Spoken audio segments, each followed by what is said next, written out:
And this isn't just based off of one situation. This isn't just based off of one incident, but this is based off of several incidents over the last few years or so. Over the last few years, foundational Black Americans, those are Black Americans who are descended from U.S. chattel slavery, have been egregiously disrespected, have been undermined, have been told that we don't have a culture, have been told that we're lazy, have been told that everybody is coming over and doing better than we're doing, and we don't have no excuse. And the reason why we're not doing it well is because our culture isn't good and we got a whole bunch of problems and we need to take accountability and pull ourselves up by our bootstraps. And in particular, we're told this by immigrants, okay? You have Hispanic immigrants who come over here and they say that. You have Asian immigrants who come over here and they say that. You even have immigrants from the diaspora who come over here and they repeat the same disrespectful, untrue stereotypes about us. Then what you have is you have us saying, okay, well, if that's the energy, if that's what we're doing, if we're going to go there, then let's go there. Then if we're going to say that, then we're going to call you out on what the hell you guys do. We're going to call that out. We're going to call out what you guys got going on in your homeland. We're going to call out what you guys got going on, in America and all of the things that you guys try to hide. We're going to call all of that stuff out. Then next thing you know, every time we do that, people say, well, that's xenophobia. Now, what's very interesting is the standard magically changes. Now, when we get called out, let me move this so everybody can see the prompt fully. Okay, I like to wait for people to kind of get in the room. I think it's this one. When folks call us out or address our community, even though it's stereotypes, even though it's not true, it's called accountability. It's just holding somebody accountable. It's just addressing us and holding us accountable. Yet when we say the same thing, it's xenophobic. And what that is deflecting and gaslighting in order for us to ignore what you guys do to us and ignore what you guys got going on. All right? Ignore the tethering and ignore the disrespect. The fact that we say we have our own cultural spaces, such as Juneteenth, such as Essence Festival, such as these things, and we say we want that to stay pure to its source. We want the original source to stay original. That's why we liked it in the first place. People are saying that that's xenophobic. So we have this standard, and when we call out disrespect, when we call out people who say we don't have any culture or anything like that, people say that's disrespectful. Okay, so we're gonna have this conversation this afternoon. We're doing it a little bit earlier than how we usually do. So as we're getting started, we already got a lot of people in this room. So BX, you can go ahead and set the standard, set the tempo, and we'll get right ahead. Hey, BX, can you mute me? Okay, got it. Afro, thank you. I wasn't expecting this. I thought we were going live Sunday, like you would go live Sunday. So thank you for the surprise. It's been a couple of, few weird days, and it all has to do with your topic today. So let me say this. Welcome to the room. When you request up and you come on a panel, immediately go on mute. When you are directed to speak, please lead off with your race and ethnic group, right? And so I'm going to explain to you what that is. My race is Black. My ethnic group is African American / Black American, but I culturally identify as a foundational Black American, also known as an FBA. What that means is that my ancestors can be found on the 1870 census, and they were here in the United States of America between our emancipation period, 1863 to 1865. If none of your ancestors fit that criteria, then you are not a Black American or an African American. You cannot culturally identify as foundational Black American. You are your country of origin or your parents' country of origin, which would be Jamaican American, Haitian American, Nigerian American, Ghanaian American, South African American. so on and so forth. Please keep it TikTok friendly language. We are no longer instructed to drop fruit. If you cuss a hard word that we can't just let slide, we're going to drop you, but that's not, no offense to you. We'll bring you back up. We just have to protect the integrity of the live. Please do not meet us with disrespect or loud energy, or because we match energy too. So just keep it respectful. We'll have a good conversation. If you look up by Afro Elite's name, there's a heart. It's called the Daily Mission. Please complete that. Like, share, follow, and throughout the live so it doesn't glitch and so that we don't have to like kind of reset things again. Continuously like, even if you forget and then you remember, like, share, repeat. Gift the host, and if you like a panelist, gift them too if you're feeling what they're saying, if it's within your budget. If not, a like and a share is enough because that spreads the word to others. I believe that's all. Yeah. All right then. All right, let's get started. Let's get started. So, Zizi, how you doing? I know you probably have something you'd like to say about the prompt. Yes, I'm good, darling. How are you? I'm great, beloved. Lovely to see you. Lovely to see the chat. Hello, BX. How are you, darling? And peace to the chat as well. Hey. Peace. So yeah. Again, we was talking about this last night. With the Essence Festival. It's only when it comes to Black Americans is there a problem with us trying to gatekeep? Is there a problem with us trying to, point out or explore our culture or our lineage and delineate?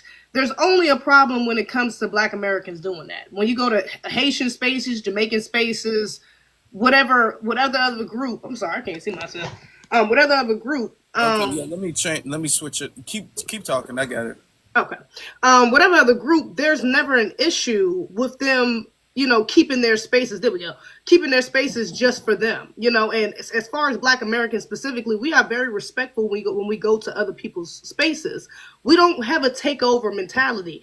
I think that's very much, and I just seen a sister talking about this on Twitter, how that was kind of like a colonizer mentality. And it's funny because we were just talking about that last night again, how that's really a mindset of a YT supremacist, is to come into your space and slowly take over and then to belittle the taking over of that. Just like you had some Africans who was talking about, oh, well, I don't see how the Essence Fest was being was watering down Black American culture. It was just Jollof. It was, who cares about the flags? Who cares about, the some of the performances? Who cares? And it's like you're belittling our experience, our space, our, us noticing the changes within our space. If we're telling you something, then that should be respected. We don't go to other people's places and try to Americanize their space. We go there, we enjoy the food, we enjoy the music, we enjoy the culture in general, and then we take our stuff back out.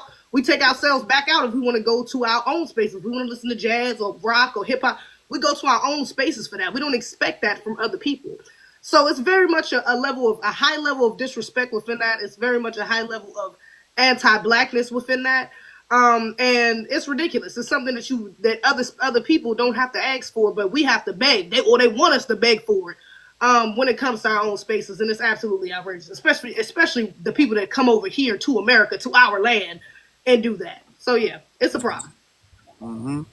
I agree. That's well put. It's well put. I think Halo, can you talk? Or are you still busy? Okay, she might be busy. So we'll get to a 30 round clip. Yo, what's up? How you doing, host? First things first is I appreciate y'all letting me up on this panel, my Black American, Black brothers and sisters. I just want to say that this is erasure at its finest. The Essence Festival was erasure, especially when that lady got on stage and she said the original is here. What do you mean by that, ma'am? The original what? The original African? Because we've been here. See, that's the problem. They fail to do their history on us. And they wonder why we rather de-alienate and not be with them and not associate with them like that. Because when we let them in the door, you ever heard that saying? Somebody let them in an inch, they take a mile. You get what I'm saying? They take it and then they furthermore push their way in the door, and then they try to erase us. They try to erase everything we do, everything we've done, everything we accomplished. None of them even read an Essence magazine. They've never seen a Jet magazine. You get what I'm saying? A lot of these things, a lot of the stuff that Black Americans been doing since the 70s, 80s, and 60s, hell, even early 60s, because I think Essence came out in what? The 60s? I know the Jet been out since the 40s. You get what I'm saying? So they came around the same time. Um, Oh, you gotta I come, just, gotta mute as you're coming up. I just, and they like to say, oh, it's xenophobic. You're xenophobic. No, I just want you to respect Black American culture. What's so hard about that? You get what I'm saying? Like, I've never been to Africa, but I can guarantee you, if I was to go to Africa or any of these Caribbean places, guess what? I would never go in there and say, well, shit, the Black Americans here now. Everybody else can leave. It don't matter what y'all doing around here. We don't give a damn about. Excuse my language. We don't care about what y'all doing around here. You get what I'm saying? I know I'm a little country, so excuse my language. You know what I mean? I don't mean to be long-winded, but I'm just passionate about this because if we don't fight this battle, if we don't continue to fight this battle and keep on putting it in their faces like we do, then they're gonna go ahead and erase us.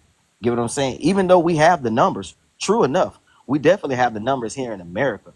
But I just wish that somebody very wealthy who is a Black American would have purchased that Essence Festival before they got a chance to. Because now, what the fuck is a Jollof versus Jambalaya cook-off? And then I seen the picture. They got the Jollof bigger than the Jambalaya. They had the Jollof just plastered at the top, and then you got that little bitty word Jambalaya at the bottom. Like, bro, who y'all trying to play with our top like that, bro? You know, I'm so angry, bro. You know, I'm so angry from the music to the clothes to the way we walk, the way we talk. Everybody wants to tether to us. Everybody wants to be like us. Nobody wants to respect our culture. And I think we need to gatekeep more. I know for a fact we need to gatekeep more. Because before you know it, guess what? They're going to say they invented trail rides. Before you know it, they're going to say, we started blues. You get what I'm saying? They're going to say they started the damn blues. So, like, come on, man. I'm passionate about it, bro. I can't explain it. And I can't explain it like I really want to. And I'm going to land right there. Yep. One of the things that we have in our culture because we're very innovative people. We are, I mean, based off of the world and how it is now, we're really the most innovative, the most creative, the most making lemons into lemonade type of people there really is. And what happens is that we do that and other people say, hey, that's cool. Let me get in on that. Let me try that out. And we are very friendly. We're very welcoming people and we allow other people to come in. We make room for other people. And then next thing you know, they get the spotlight and then it becomes their thing that we're the guest of. Our house becomes their house that they're the guest of. And this doesn't just happen with the diaspora. This happens all the time. This happened with country music. We created country music. And then next thing you know, they made it like a white Southern thing. Okay, or a white tea Southern thing. And then when any Black person does country music now, it's seeming like, oh, why are you doing this? Y'all need to stay over there. Like it's their space. Okay. So when it comes to country music awards or anything like that, they're making it seem like this is some type of, handout or DEI. That's what they call it, like a DEI handout, even though we're the creators of that. The same with rock and roll, really the same with pretty much every music genre in this country, to be very honest with you. The only thing that they haven't successfully done that with is hip hop. They tried to do that with jazz, even though they really wasn't able to do that. They're trying to do that with hip hop. Now they're saying like hip hop, oh, Puerto Ricans, they was kind of like 50-50 with it, and then if we let that slide, then next thing you know, hip hop is really Puerto Ricans and there was some Black people there too. Then it's going to be their music genre, the same way they do that with country and all of that stuff. And we're starting to see every time we allow, just like the movie Sinners, when we allow people in, next thing you know, it's chaos. When we allow people in, they come in with a colonizer mindset. I'm not going to be too long. I'm going to let other people speak. But they project when they say, oh, well, y'all sound like alt-right, y'all sound like MAGA, y'all sound xenophobic, that's a projection because you guys are actually acting like colonizers. And then when we call that out, oh, next thing you know, we sound alt-right to get us to lower our guard and to make us seem like the bad guy for protecting our spaces that have not been protected, spaces that consistently get attacked and consistently get invaded. All right, so we're not gonna listen to the gaslighting and fall for the okie doke. We're just not gonna do that. Can I ask you a question? One moment, 30. I'm sorry. Yes, ma'am. So I see that it's 3:30 Eastern Standard Time. I have a class at 6:30. That's 3 hours. Do you think that we'll be finished in 3 hours? Yeah. Oh, yeah. Afro? Okay, cool. Because sometimes we go like 4 or 5 hours. So I just wanted to make that announcement. I yield. And can I say this? Even when they try to copy, they just make it look sloppy. You know what I mean? They tried it with hip hop. You know, we got them dressing like we did in the early 2000s over there. We've been moved on from that type of style. Everything we do, people copy, and then they make it look sloppy. And I promise y'all, bro, it won't go far for them. Because guess what? We too much. We are too deep here in America for them to even come over here and think they're gonna have an overtake of Black American culture here in America is crazy to me. You know, they like to bring up these accomplishments, but guess what? I just found out, right? And it was mind blowing. Did you know that 48% of Africans, when they come over here to America, they are on food stamps, right? They are on Section 8, right? And they are on all of these government programs, all right? But and they also get paid. They get paid. But now, right? Now that all of that stuff is going away, right? You got to really show your hustle now. See, Black Americans, we have community, regardless of what people think, right? I don't have to go shop. My sister doesn't have to go shop with that African braiding shop down the street. Want to know why? Because my sister know how to do hair. Her homegirl know how to do hair. They can do each other hair. They can do each other nails. You get what I'm saying? I can get a haircut from my barber, but guess what? My barber, right, is a Black American man. Guess what? My Black American barber can come over to my house and cut my hair, or I can go to his shop and get my hair cut. You know, all of these little side hustles and stuff that Black American people got, they try to infiltrate. But guess what? Like I said once before, and I'm gonna say it again. Once they copy, they try to make it look. They can copy, but it's just gonna look sloppy. I'm gonna land right there. All right. Yep. Let's get to Blue. Hey y'all. You remember the rally to last year when they were trying to co-opt our rally movement? I do. I was one of the volunteers, me and my brother and my cousin, and that's how it's like. What they're doing. They're trying to co-opt what we're doing. How they had that other rally next door to us. Yeah. And then they were trying to get the momentum to go over there, but they couldn't. And it was non-Black Americans that was speaking. So that's what they're doing with Essence Fest and within our culture. They're trying to co-opt they're trying to co-opt our movements. They're trying to co-opt our culture. They're trying to co-opt our identity. So that's what I wanted to say. You talking about the reparations? Yeah, the reparations rally. Okay. Yeah, I remember that. It was egregious. Tamika It Mallory was was there too. weird. It was weird how they had two rallies next door to each other. It was weird. Mm-hmm. And then they started talking about our rally. I didn't hear about that. What happened? Yeah. Like you saying? So they had a whole nother reparation rally next to y'all's. Yes. Yeah. They had a Next to whole ours. nother stand and everything Another like that. They stand, had and a then they whole started talking right. about I'm talking us. Are about. you serious? I'm talking They were about playing right in our next face. door. You know what's funny? What's funny is when I was on stage, and I said this, I did a thing. When I was on stage and I was giving my speech, they was doing mic tests, and I'm hearing them, and it's kind of throwing me off because I'm trying to focus on Yeah. my speech, and I'm hearing them do mic check, and it was very distracting. It was very distracting. I paused a Yeah. couple of times actually. It was weird. My brother, he If was I the was one. on stage, I My would have brother called was the that one with out. the dreads. He was breaking down the stuff, and my cousin, Mm-hmm. because I met you in person, so we was one of the volunteers. Mm-hmm. But it was just weird. And then they started talking about our rally, calling us like we're starting a division. It was just weird.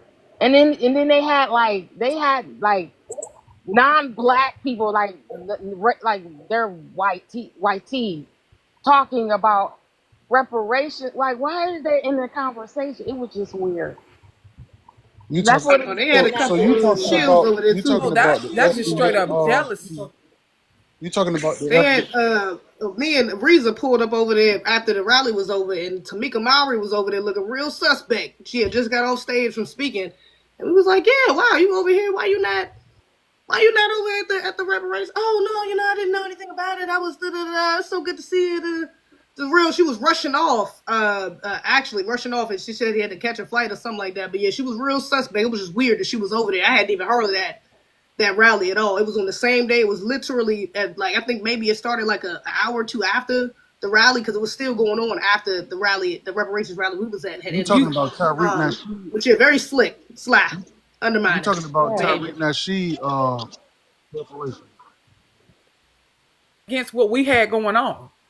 That's what they were doing. basically, essentially. You talking about That's Tariq what it Nasheed put me in the That's mind of that, why because that straight was co-opting. Like, why are you trying to steal the momentum of somebody else's? Like, it was kind of weird. I don't know if they put rallies next to each other, it's but that was crazy. kind of That is, weird. Yeah, they think we immigrants. We're not you. yeah. We're not immigrants. I'm And gonna say that's why this. y'all getting deported right now. And we standing here. It was a lot of sabotage from jump, because the fact that to get the permit for a rally and everything like that, and I was behind the scenes setting all that stuff up. To get the permit for a rally, we have to pick a start time and a finish time or whatever. The fact that they're able to come within our range and vicinity and start setting up while we're still doing the rally, and then they doing mic tests in the middle of our rally, they shouldn't have been allowed to do that. There should have been, if they were going to have one, there should have been at least a day gap or something like that, or a several hour Right. gap. But they were allowed to set up right next to us or whatever. And they're not supposed to be able to do that. They shouldn't have been able to do Yeah. that. That disrupts what we got going on. They don't allow Yeah. two different protests or two different events happening, different events at the same time. They wouldn't do that. Because I was just wondering. I was like, do they do that? Like, put multiple rallies next to each other? Because I don't think they do that. No, I don't think they do that. It was just weird. no, yeah. Crazy. Can you hear me? It was. Because my phone be messing up. Can y'all hear I me? can. Yeah, I can Yeah. hear you. I got like two phones and I dropped the other one, so now I got to use this raggedy phone. And when they were talking about the Sabbath, like the how they were messing up at the Essence Fest, and how they were just messing up people timing that was performing, and I feel like that was done intentionally. What they were doing at the Essence Fest. Hi, how are you? How's everyone? Yeah, we good. But hold on for a second. Halo, you got something you wanted to add about the subject? Okay, so I'm gonna say this. I'm gonna say this. You could put an X on my chest because I'm super xenophobic and I'm proud to be xenophobic because the stuff that they do, just like what y'all said about that rally, it's time for us to start matching energy. I'm telling you right now, it's time for us to stop acting all, nice with it, because it's time to get a little rowdy with it, because obviously these people trying to play in our face and play on our tops. So it's time for us to put them in their place. So I'm going to treat you just like the white teeth man treats you. Because you think it's a game out here. I can't believe you just told me that they set up a rally next to our rally. Do you know I've been on stage talking about them people? And I want them to hear me. I want them to hear me, and I'm glad. I'm not hiding no xenophobia. They call everything a xenophobic when you come out and you call them out on their ish. You a xenophobic. They try to gaslight us with that word, and guess what? Since you want to keep calling me xenophobic, I'ma be xenophobic, and that's just what it is. Cause I'm getting sick and tired of these people, and that's the thing. When you delineating from people, you can't be nice. It's all of this. That's how it's gotta be. We gotta get there. We gotta be like that. Your feelings gotta get hurt. When you delineate, it is what it is. All of that gotta come. All that comes with it. And you know how we do in our Black American community. We roast. So we gonna throw out a little jokey jokes to you. They still crying over African booty scratcher. I mean, hey, at this point, you gonna be African booty scratcher since you keep saying we said it. Well, I guess you was one today. You gonna be one. You was one yesterday. You gonna be one today. I do not care about being xenophobic. I don't. I match energy. They can sit on these panels and say that we below them and we don't got nothing and we ain't got nothing going on. And they can sit on these panels and talk down on us. Well, guess what? Our mouth is more reckless than yours. So I think you better choose your words wisely. You better choose your fight wisely, because we take it there, Bookie Butt. And I definitely take it there. That's why a lot of people on this app don't like me now and want to sit up here and make prompts about me and all types of stuff. I don't care, baby. I'm not trying to be your friend. I want to ask. So it's time for us to start being xenophobic. I want to ask a question. Reggie, you said something in the chat room. You were asking questions in the chat room, so now is your time to ask questions to the panel. All right, cool. Yeah. So a few things. But before you go, where's your lineage from? Trinidad. Okay. All right. So a few things. So to address the prompt says calling out disrespect is not xenophobic.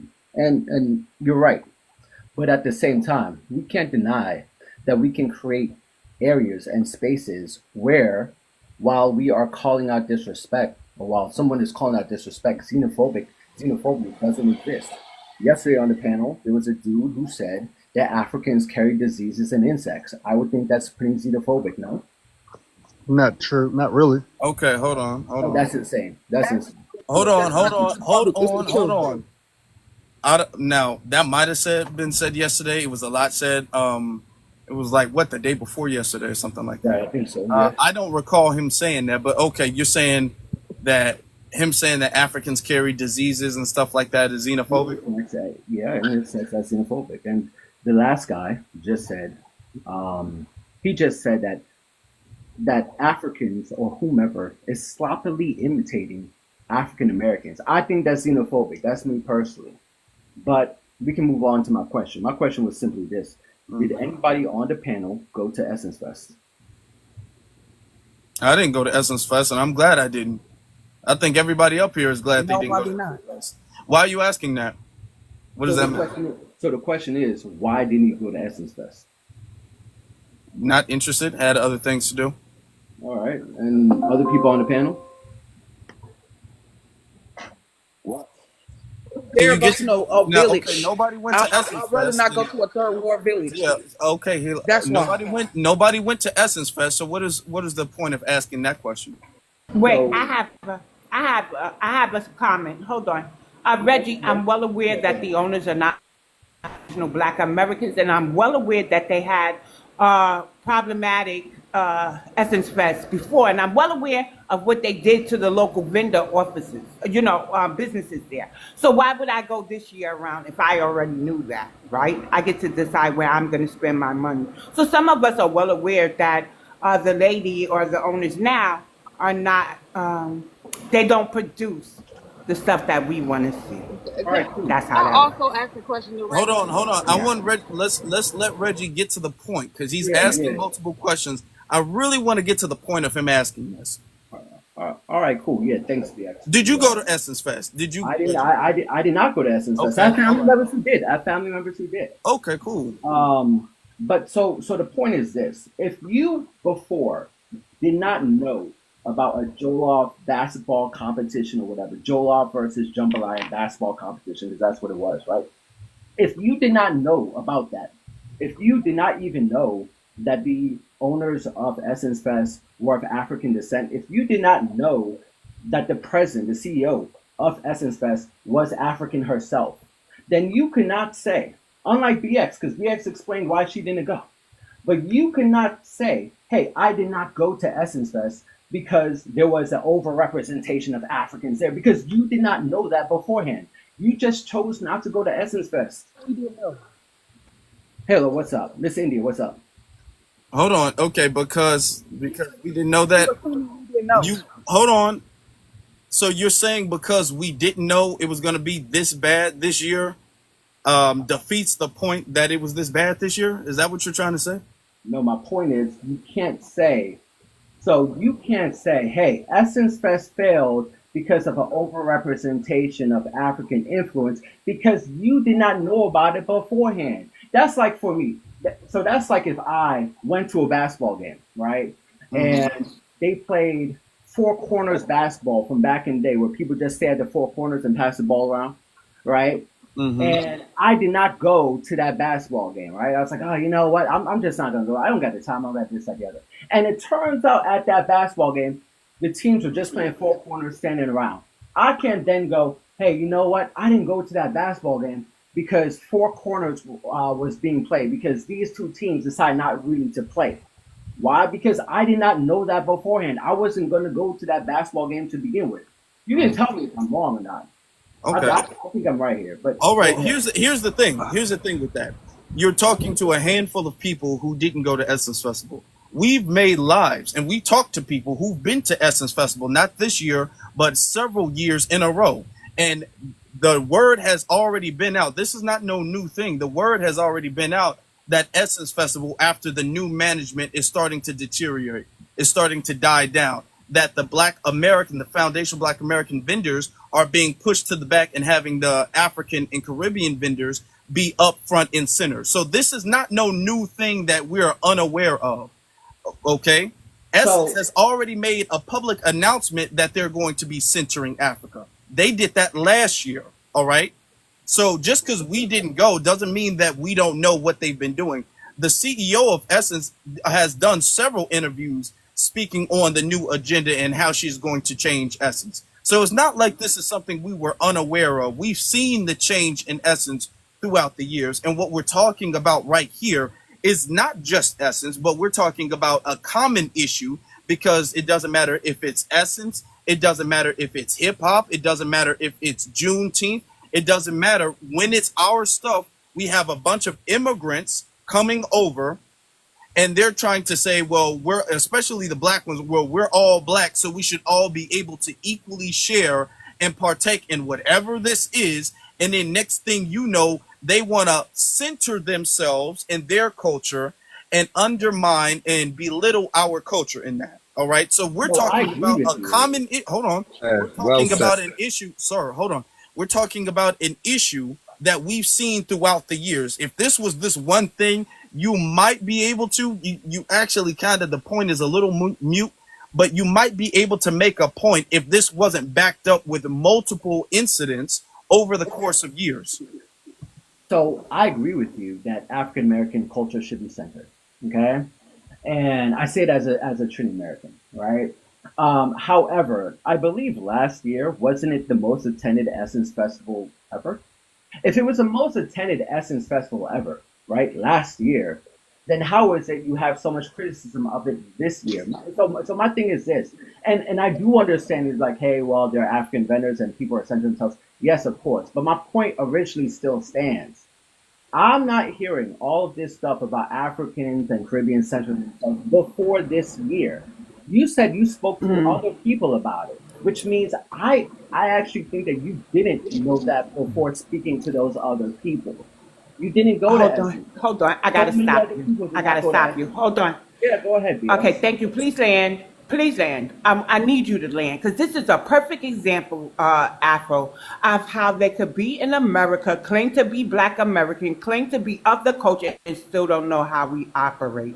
This is similar. His question is similar to, well, y'all don't travel, y'all don't have passports. It's an assumption that is wrong. It's just wrong. So when you harm foundational Black American businesses, because we're really big on supporting Black-owned businesses, especially in certain. In New Orleans, the word spreads, right? So you're not in the culture, you're not of the culture, you're around the culture.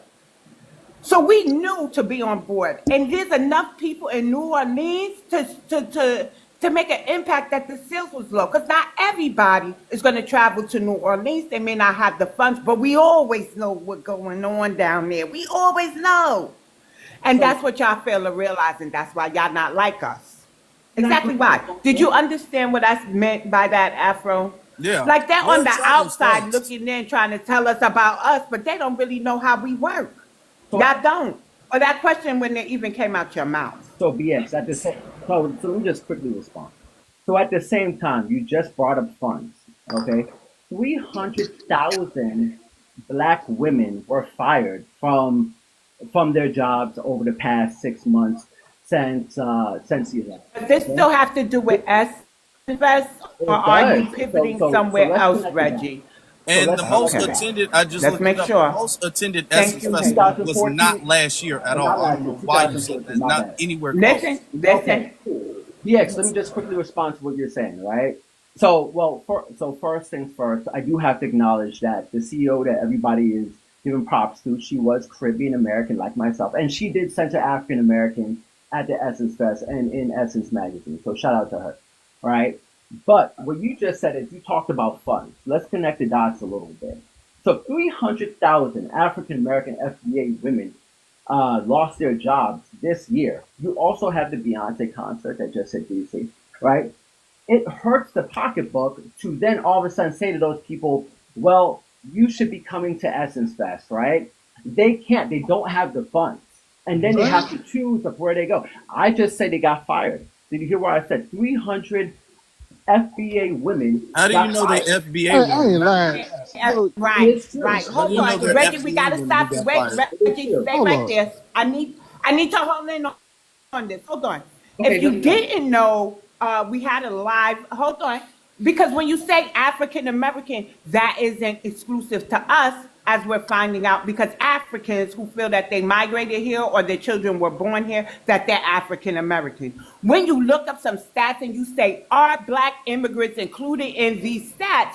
They say yes. So we need disaggregation. When you say what you said, 300,000 African 300,000. Americans were terminated. You need Yeah, here we go. and do we need to ask another question. How many of them were Black immigrants or originated from somewhere else, sir?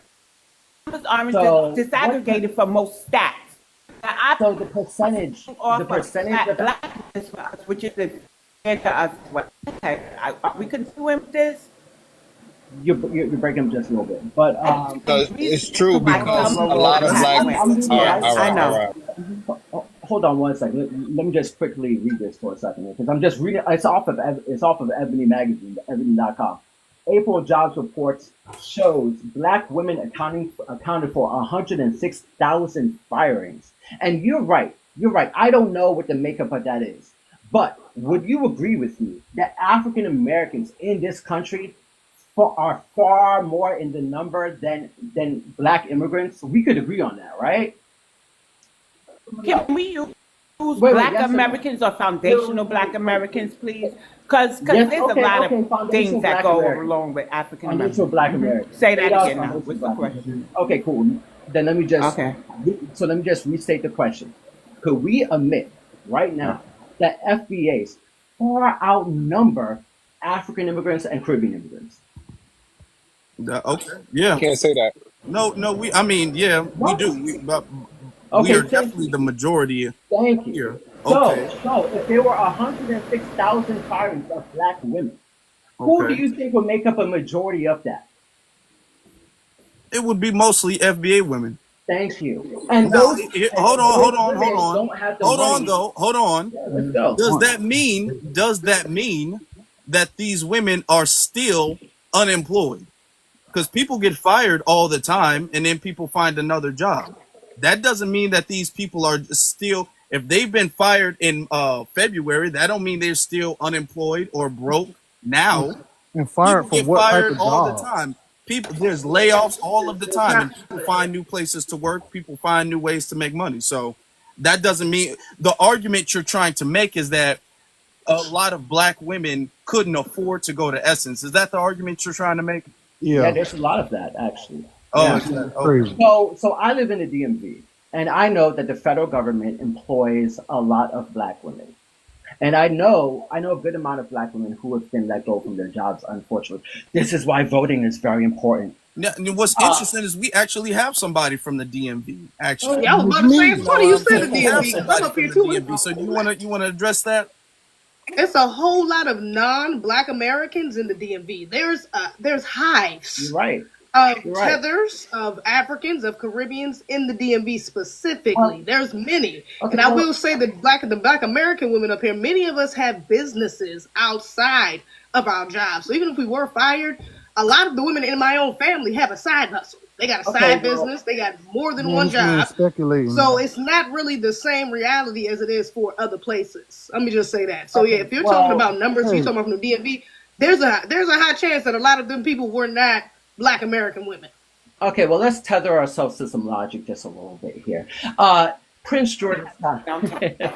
Yo, I had to throw that in Black there. Americans don't tether. Yeah. So Prince George's County, Pretty Girl County, we would say, and that used to be, I think it still is, the richest black county in the United States. All right. I don't think it still you is, but it pocket was. watching? Okay, it was. I think it is. I love PG County. You pocket watching? Anyway, Okay, y'all got to stop. Everybody can't hear. right. So if you have PG County, you got Moco, you got Howard. So basically, we're just describing the DMV for people who are not living in the area, right?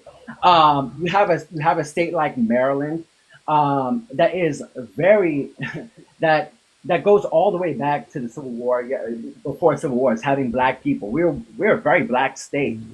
So for you to say, well, a lot of those people weren't African American, black FBAs make up a majority of black people in the state of Maryland, in the DMV. I don't know where this is coming from. Maybe we just have to agree to disagree. I think a lot of it was economics. If you look at the DMV, we had Beyonce coming through on July 4th, and then she was here 3 days later. So people had to decide where to spend their money.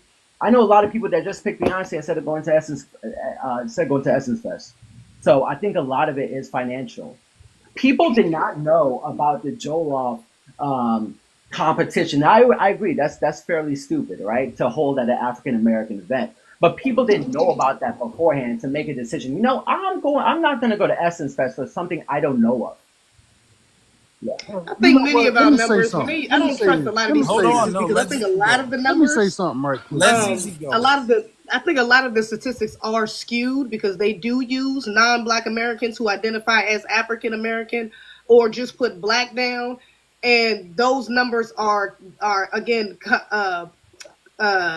misconstrued with actual black foundational black Americans on the grassroots, and it's much easier. Although we are still the majority up here, it's much easier to do in spaces where there's again a high population of non-foundational black Americans. So no, I don't trust that. I'm not. No, we can't just put that on the FBA when it's saying Okay. that. So I still can't. Let me say something real quick, right? I'm sitting here listening to him say this. And what I'm thinking now at this particular point, this foundational black American movement has grown legs.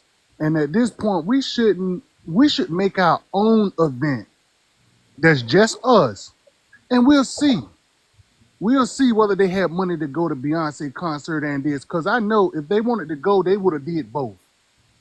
We need to make our That's for own sure. things now, and we need to gatekeep the hell out of it. Ain't no you performing, none of that. You ain't getting no money over here, none of that. None of it. It should just be about, because see, one thing about this foundational black American movement, at this particular point, it needs to evolve. Okay, we together now, we understand what we looking at, who the ops are and all that type of thing. But at this point, it's time for this thing to grow.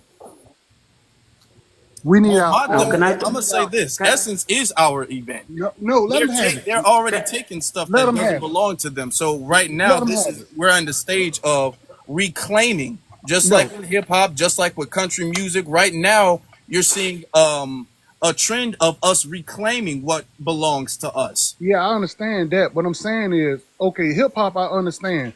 Essence Fest, we can create the foundation of Black American Fest. And they can keep the Essence Fest and watch it in 2 years, it'll be gone anyway. Well, I think a problem with Can I talk? that one of Can the I main talk now? issues is that these non-FBAs still come to our spaces, especially again here in the DMV.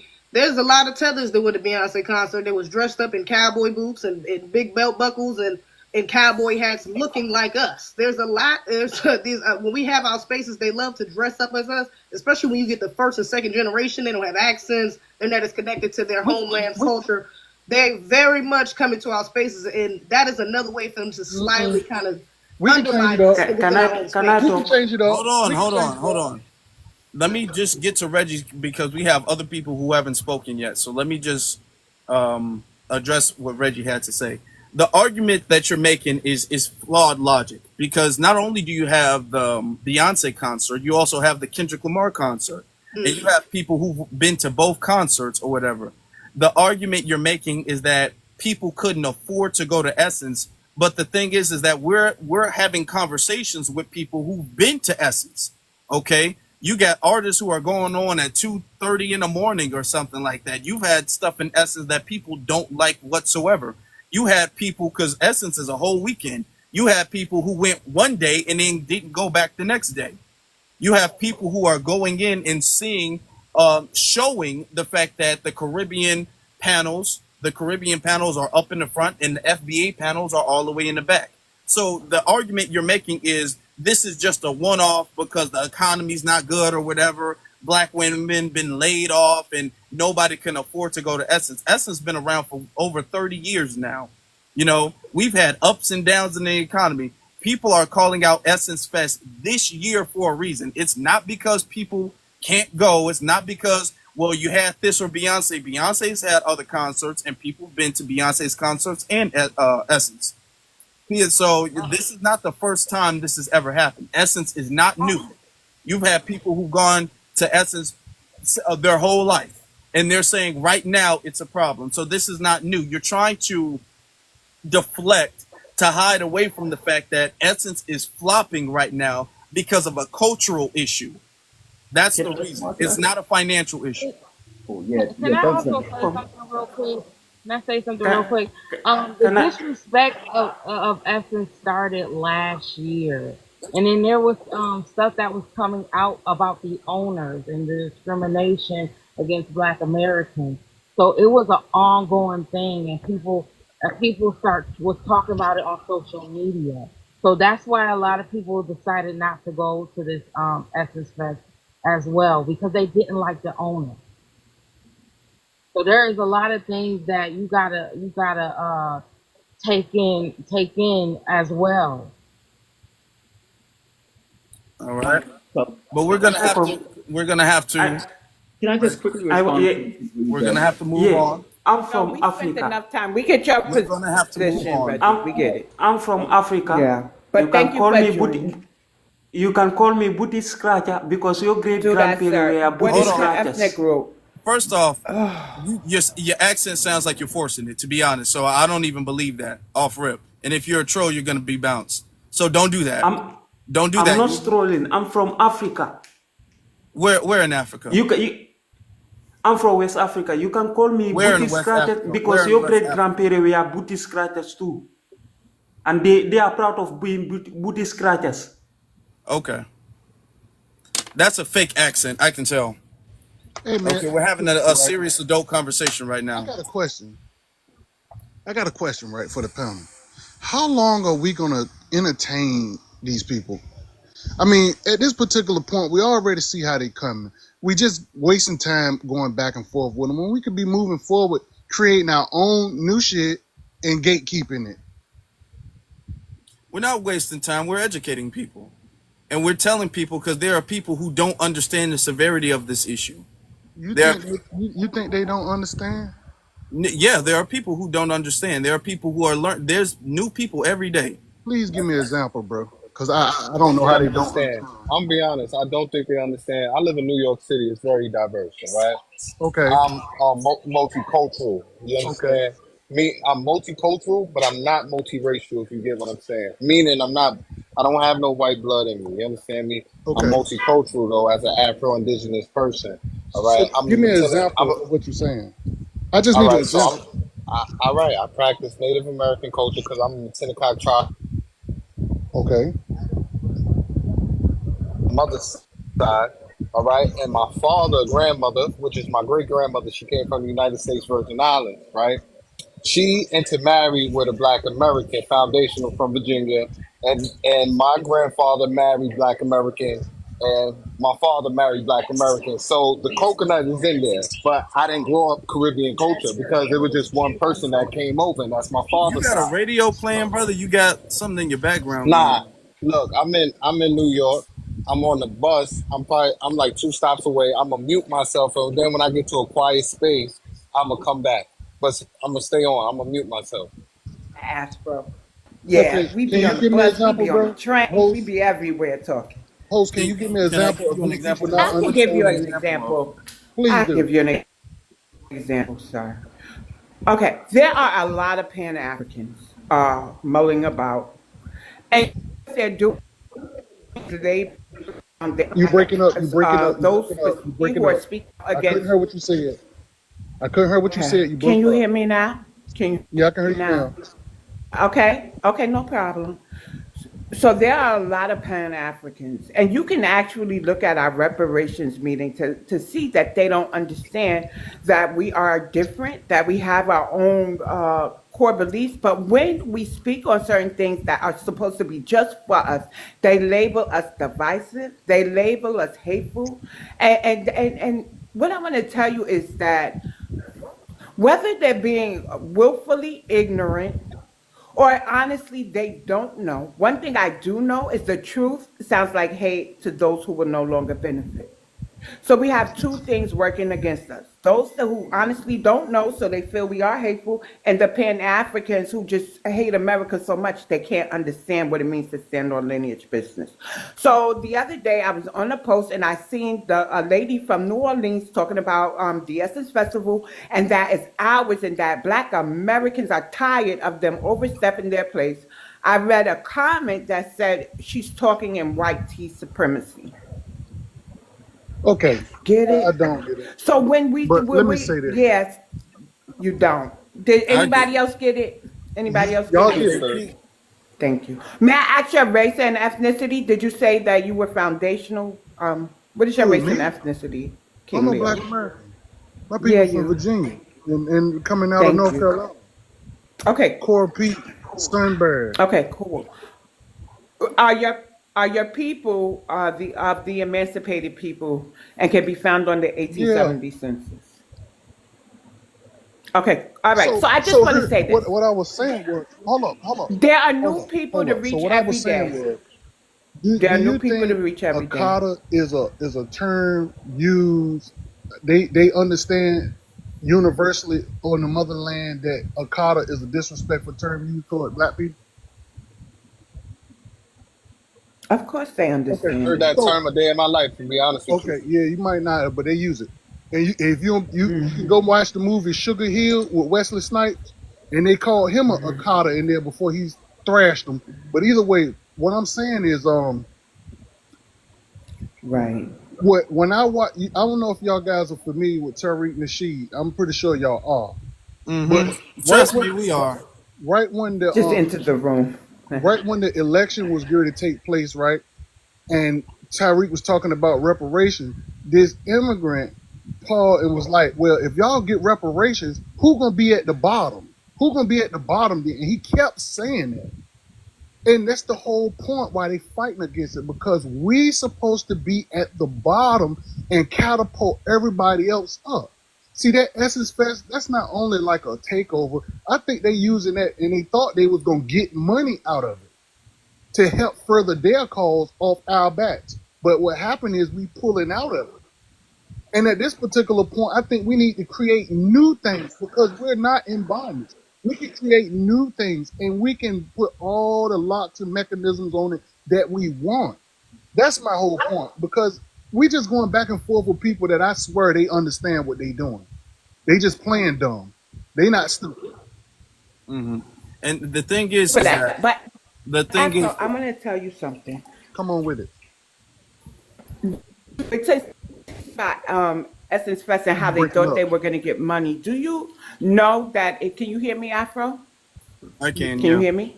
Okay, y'all can hear you Okay. now. For a minute there, So you were if you breaking know up. Brother Simon, if you know Brother Simon, on Twitter, his name is Pay Theory, I believe. So he showed yesterday how the Essence Fest is basically a shell, and what they're doing is funneling money into Nigeria. I believe that. Get it? I believe that. So that right. See? And so here's why we need to have these panels, right? Because Afro Elite, well known, he's actually spoken at Tariq Nasheed's reparations hearing. He's also an activist in Chicago, but you didn't know that, right? You didn't know whose panel you were on. So these are very good situations to have, because Afro Elite is so busy that he may not have had time to check all his messages to see that this is going on. Also with Essence Fest, that is a shell, a component going on. But that's where I come in at, because I'm all over this internet and I connect with a lot of people who send me some really good information.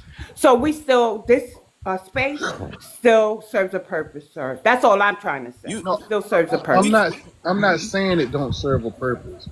What I'm saying is, we argue with people, and I swear in my mind and in my heart, I swear they know what they doing.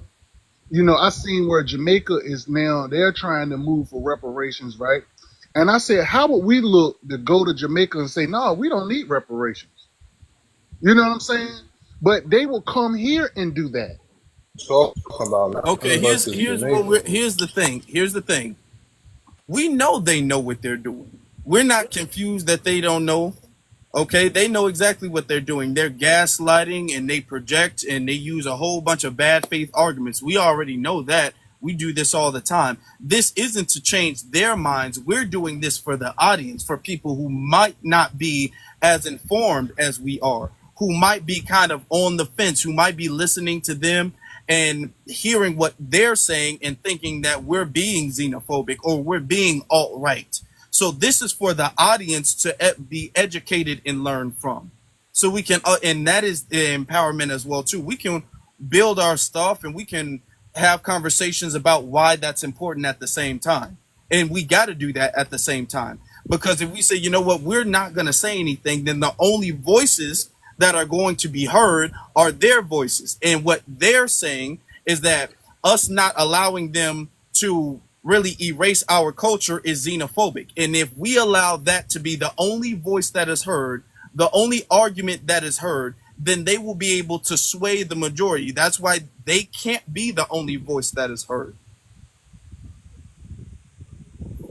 So this is important. And I'm not saying that we can't build our own stuff or that's not important, but we have to have these conversations as well too.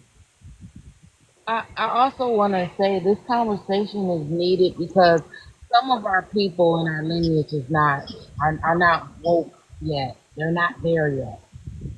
So it's for them to understand. It's not necessarily for for them. It's for our people. What do you mean not there yet? Some of our Everybody, people. sir, everybody I'm just asking the don't question. know what Just akata asking. means. Everybody doesn't know that. Oh, You say oh, They you know don't that. know. Everybody okay. has not heard that or Okay. know that that's a slur. Everybody doesn't know that. Oh, And okay. some of our people are oblivious to Africa to other people in the diaspora going against us.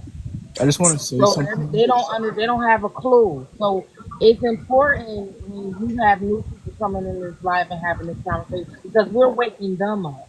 Especially We're those of us waking who was raised majority in a majority environment with just Black Americans, like those of us in the South where there's not Yeah. many immigrants. We don't really hear conversations like this in our households. We don't have those conversations where our parents are telling us, warning us about non-FBAs, especially on the flip side of that, because you have Africans and Caribbeans who come over here and they're told specifically not to interact or not to date, not to get too close to Black Americans. We don't have that experience, even for those of us who are raised around immigrants. I'm in Honestly, the we don't South. have those conversations in our households where we're like, oh yeah, they're we look down upon them, and then we might have like little slick stuff like black people can we joan on people. That's but I'm in the that's not the South. same as having a xenophobic outlook towards those other groups. Whereas the vice versa is not the same. I'm in the South. I'm in Virginia. Yeah. Virginia, some people don't even count Virginia as the South, but I say it's close enough. Virginia is where it all started. I mean, yeah, but I'm saying wait, a lot of people don't start the South until King Leo. I'm gonna kind of laugh with Zizi, right? So my mom, my stepmom, is actually from Virginia, so she's a migrant baby, and her family moved to Brooklyn when she was 2. This is the 1940s, right? All right. And she and I, and some Southerners be like, Northerners can't cook, they can't cook. And I said, well, my mom could cook, and she was raised in Brooklyn. And my mother said, no, I'm from the South. I was actually born in Virginia, and then we migrated to Brooklyn. So then one day I'm speaking to somebody from New Orleans, and they was like, Virginia ain't really the South, but we don't like to tell that because y'all get up. Yeah. Ran back to my mother, and I was like, Ma, they don't think Virginia's the South. She said, well, we're not the deep South, but we still kind of the South. Us and the things we go through. But one thing I can say is we all know how to cook, whether north, south, east, west, or west coast. If we're black, some recipes just get passed on. So we have regional culture, then we have one universal culture. That's why I could give ZZ, Afro, Blue, and whoever's from New Orleans a vibe check to see if they're Black American, foundational at that, and they'll pass, no matter what region they're in. So we got to understand those things. So I just want to say, that up there. I'll mute now. I just thought it was cute to bring it up at this time. But thank you. Do you get it? And then we'll move on. King Leo, you understand where we're coming from now, right? Yeah, I understand that you're saying that the conversation need to be had, and I get it. Yeah. Okay, cool. So we're going to move on now. Let's get to what the Simon Steele, I think. I can't really see it all the way. Come on. You guys can hear me? Oh, yeah, I can hear you. Oh, well, hi guys, I'm Black and West Indian American. Okay. So I actually wanted to go off of something Vizi just brought up, actually, how in Black American households, right, it's not taught in Black American households, in Black American community, to distance, to distance yourself from African immigrants, Caribbean immigrants. That's really something that's not taught.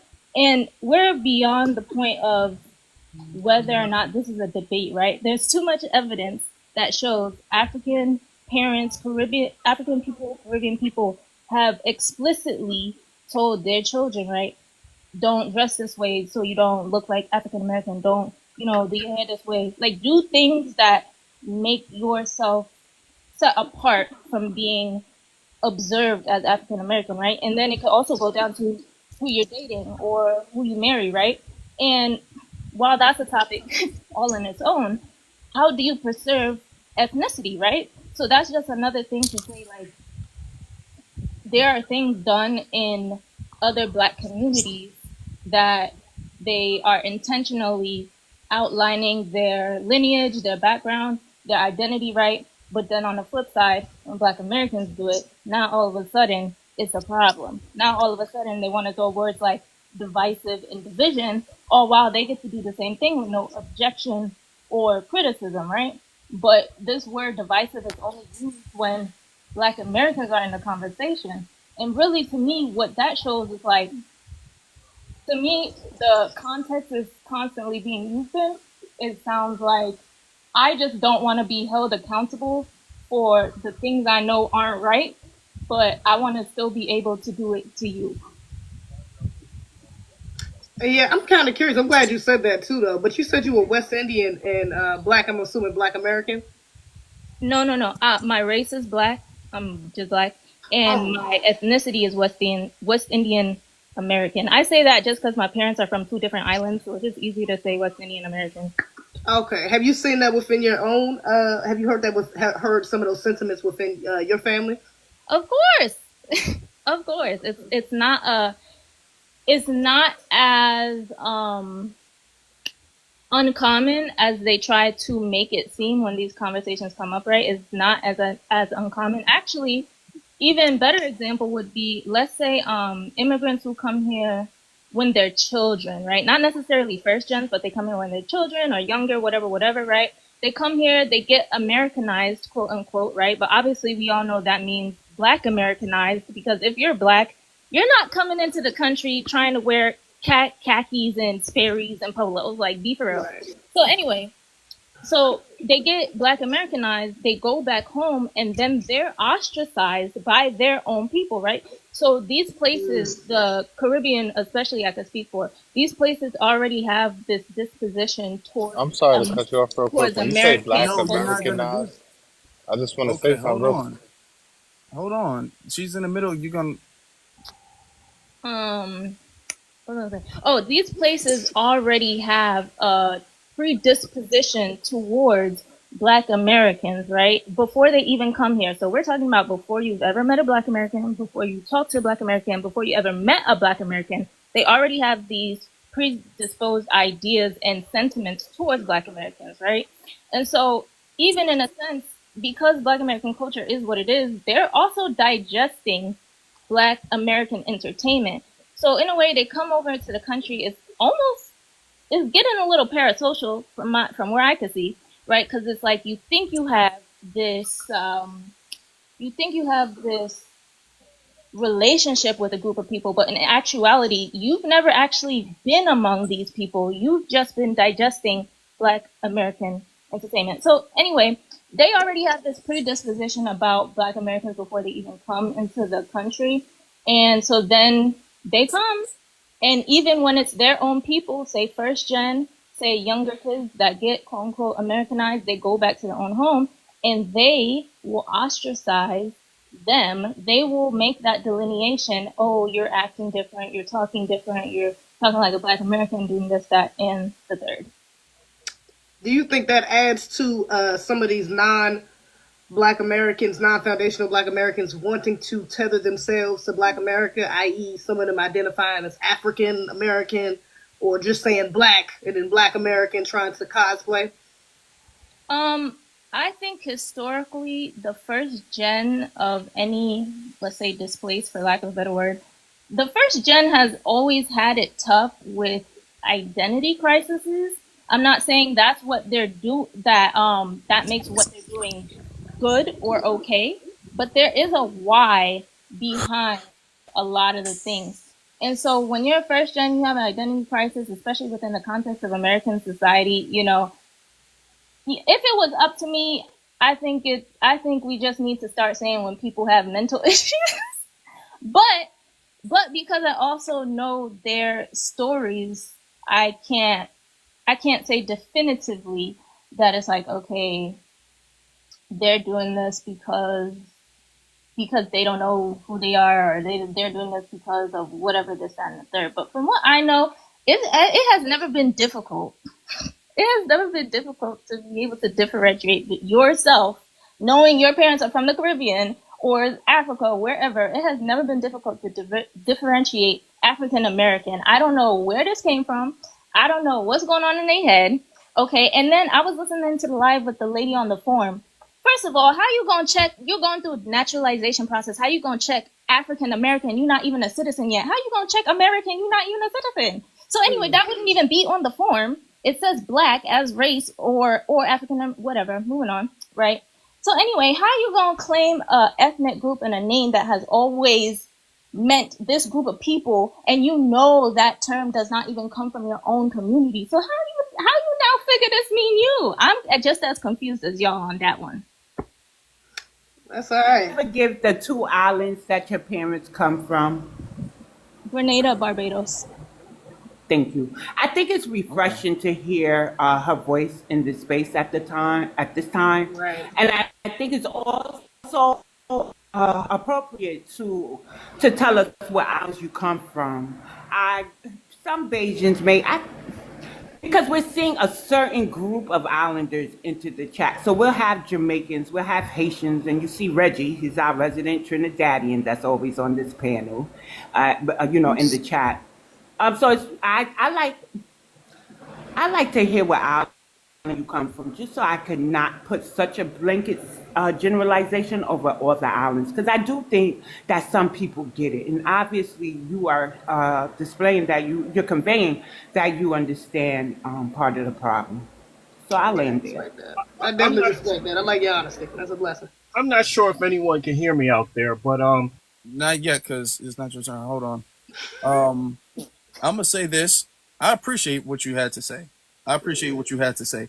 I want you to continue doing it, to be honest, because what's going on is that we have a lot of people, not everybody, but we have a lot of people from the Caribbean. And then when we say you guys were taught this way by your parents and you guys were taught this way about us, they'll say we're lying. They'll say it's just jealousy. That's what they'll say. So it's really good in your position for you to go out and you to tell the truth because you're from these islands. So nobody can say it's jealousy and you're jealous of somebody from the Caribbean or this is xenophobic because this is the truth. This is the truth that we're saying, and it's good that you're reinforcing and validating what we're saying.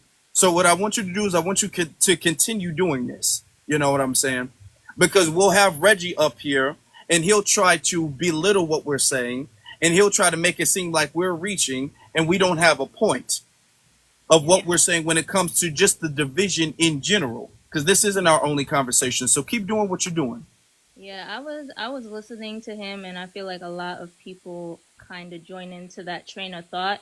And I've always found it funny because it's like they'll do something out of pocket, right? And then when they're corrected, they throw words like xenophobic, blah, blah, blah, right? When they're corrected, they're like, oh, I didn't know better. I don't know how much that is true, but let's go with that. Okay, you didn't know better. Now I'm correcting you, but you're not looking to understand. You're looking to find a reason to disprove, diminish, and devalue what I'm saying. You actually don't have a heart or a character that wants to understand. You want to be able to find a reason to continue in your dysfunction and to continue to have a reason that justifies you looking down on Black Americans, right? And so I actually have a YouTube. It's under my same name, the Simone Estelle. I call everyone out. You know, the smoke is indiscriminatory. But with this, I've always said the diaspora war has always been one-sided beef with Black Americans. Like, Black Americans be minding their whole entire business. And to me, you can't call it beef if you call in my name out unprovoked and unwarranted, and I don't take your disrespect in kind and stand up for myself. That's not beef. We haven't even gotten to beef. I agree. This is no beef. This is no, and I keep saying this is no rivalry. We are the coolest people to get along with. You know, we fought for everybody to even come over here. Yeah. So we fighting for people to come over here so we can beef with them. That doesn't make sense, and that's not what's going on. You know, yeah, I've said this too. Like, the disrespect has been going on for decades. Okay, decades. This isn't something that's just coming out of the wind, just coming out of the blue. You feel me? And so imagine for decades you've been talking out the side of your neck. And now for what, the past 2 or 3 years, Black Americans are standing up for themselves. Now you want to what? Girl, bye. Thank you. I appreciate what you do.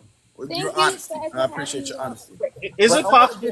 I want to get to A. A, you said you disagree. What do you disagree with? I disagree that it's a one-sided beef, like she was saying.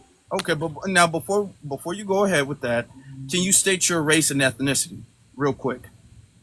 My race is Black, and I'm Senegalese and Lebanese. You're Senegalese and Lebanese, you said? Yep. You're first generation or immigrant? First generation. Okay. So you disagree with what exactly? Again? That is one-sided? You disagree with that? Yes, I do. Okay. How was it? What's wrong with what she said? So I know your background is saying that calling out disrespect is not xenophobic, but the rhetoric put out by, not you specifically, but a lot of FBA people in general, is usually disrespectful, specifically towards Africans. I don't know about West Indies people. They don't really catch a lot of smoke, but Africans specifically absolutely get a lot of disrespect from people on the FBA side constantly. I think it's like it's not like really up for debate. That is something that we can all see happening on this platform and on Twitter. Like, can you May elaborate a we little ask? bit more? Elaborate a little bit more. What type of disrespect are you seeing? Just lives of people hosting, of people denigrating and demeaning Africa in general, talking about how we're poor, we're backwards, we're docile, we're all these negative things, and how they're not us, or how they're better than us or something, or how we think we're better than them, and they're just insinuating all these things that I like. Some Africans do think that, like Simone was saying, it is a thing that some African households have, but they have this like blanket mindset about all of us and kind of use that as a way to excuse their, I guess, disrespectful and demeaning behavior. Now, let me ask you, who do you think started Afro, may I this? tell you this? Huh? In the comments, right, he said he knew she was kissing up. That should be addressed too. But when he was on the panel, he says he don't really know about West Indians. So I think he shouldn't even have said she was kissing up. Oh, I didn't. It's related because you try to diminish her to just being a ASS kisser, right? But now you're getting up here, you're all sweet, and you're trying to act like you wasn't down there, trying to gaslight or put her down, her and her experience and her observation. No, I don't. Right? That's why I'm calling it out. I don't yell. You said she was kissing up, sir. You said she was kissing up. How was she kissing up? Okay, why? Because she was saying it's a one-sided beef. Absolutely is kissing up. I don't know what you want me to say to that, but it is. It's not a one-sided beef. When we are disrespected the moment we come here, that would one disrespected the moment you come here. Disrespect comes from one side, and there's never anyone ever demeaning Africans. What disrespect have you faced? I want to hear your experience. Hold on. Now she's talking about her personal experience and what she's seen. Okay. Well, she's talking about all kissing up because of that. Now you're talking about the disrespect comes from both sides because you've seen some rooms. Yet you can't really specify the xenophobia. You can't really specify what you've seen in these rooms. You can't really specify. Now I've seen rooms, and I can give you quotes of things I've heard Africans say about FBA. I can give you quotes of things. So why don't you give me something that is said about you all that is completely untrue? Because I'm telling you guys, they make rooms, spaces, lives, YouTube channels, slandering, putting out stereotypes, saying things that are completely untrue. What do you hear us saying about you that is untrue? There's plenty of things that they say that it's untrue. They talk about how there was some guy using phrenology to basically call us like less evolved at one point. He was an pretendian type person. There's other people that don't use that word, pretendian. Please don't use that word. They are American Indians, and you will call them as such. That were thank you, calling us typical slurs that Black Americans often use when they demean us as well. What? Like what? What slurs? I mean, I'm not going to say them on here, of course, because I don't want your live to get. What, African booty scratcher? Is that what you're going to say? Yeah, but I mean, are you really saying you've never seen a live, or you've never seen anyone on Twitter or on any app ever demeaning Africans in any way? You don't see that. It only is us coming at you. I've seen people. Is it in response? I'm gonna be honest. I've seen people get on Africans' bumper. I have. I'm not gonna lie to you. But that doesn't make it a two-sided beef, because when you go back to it, they're responding. And the thing is that this is a response, and us addressing y'all disrespect is a response. Because the thing is that a lot of you guys need to be humble. That's the problem. A lot of you guys come over here, and especially, I don't know what it is with Nigerians, but a lot of Nigerians will come over here bragging about how y'all make the most money, and y'all doing better, and y'all coming over being doctors and lawyers, and we gang bangers and stuff like that.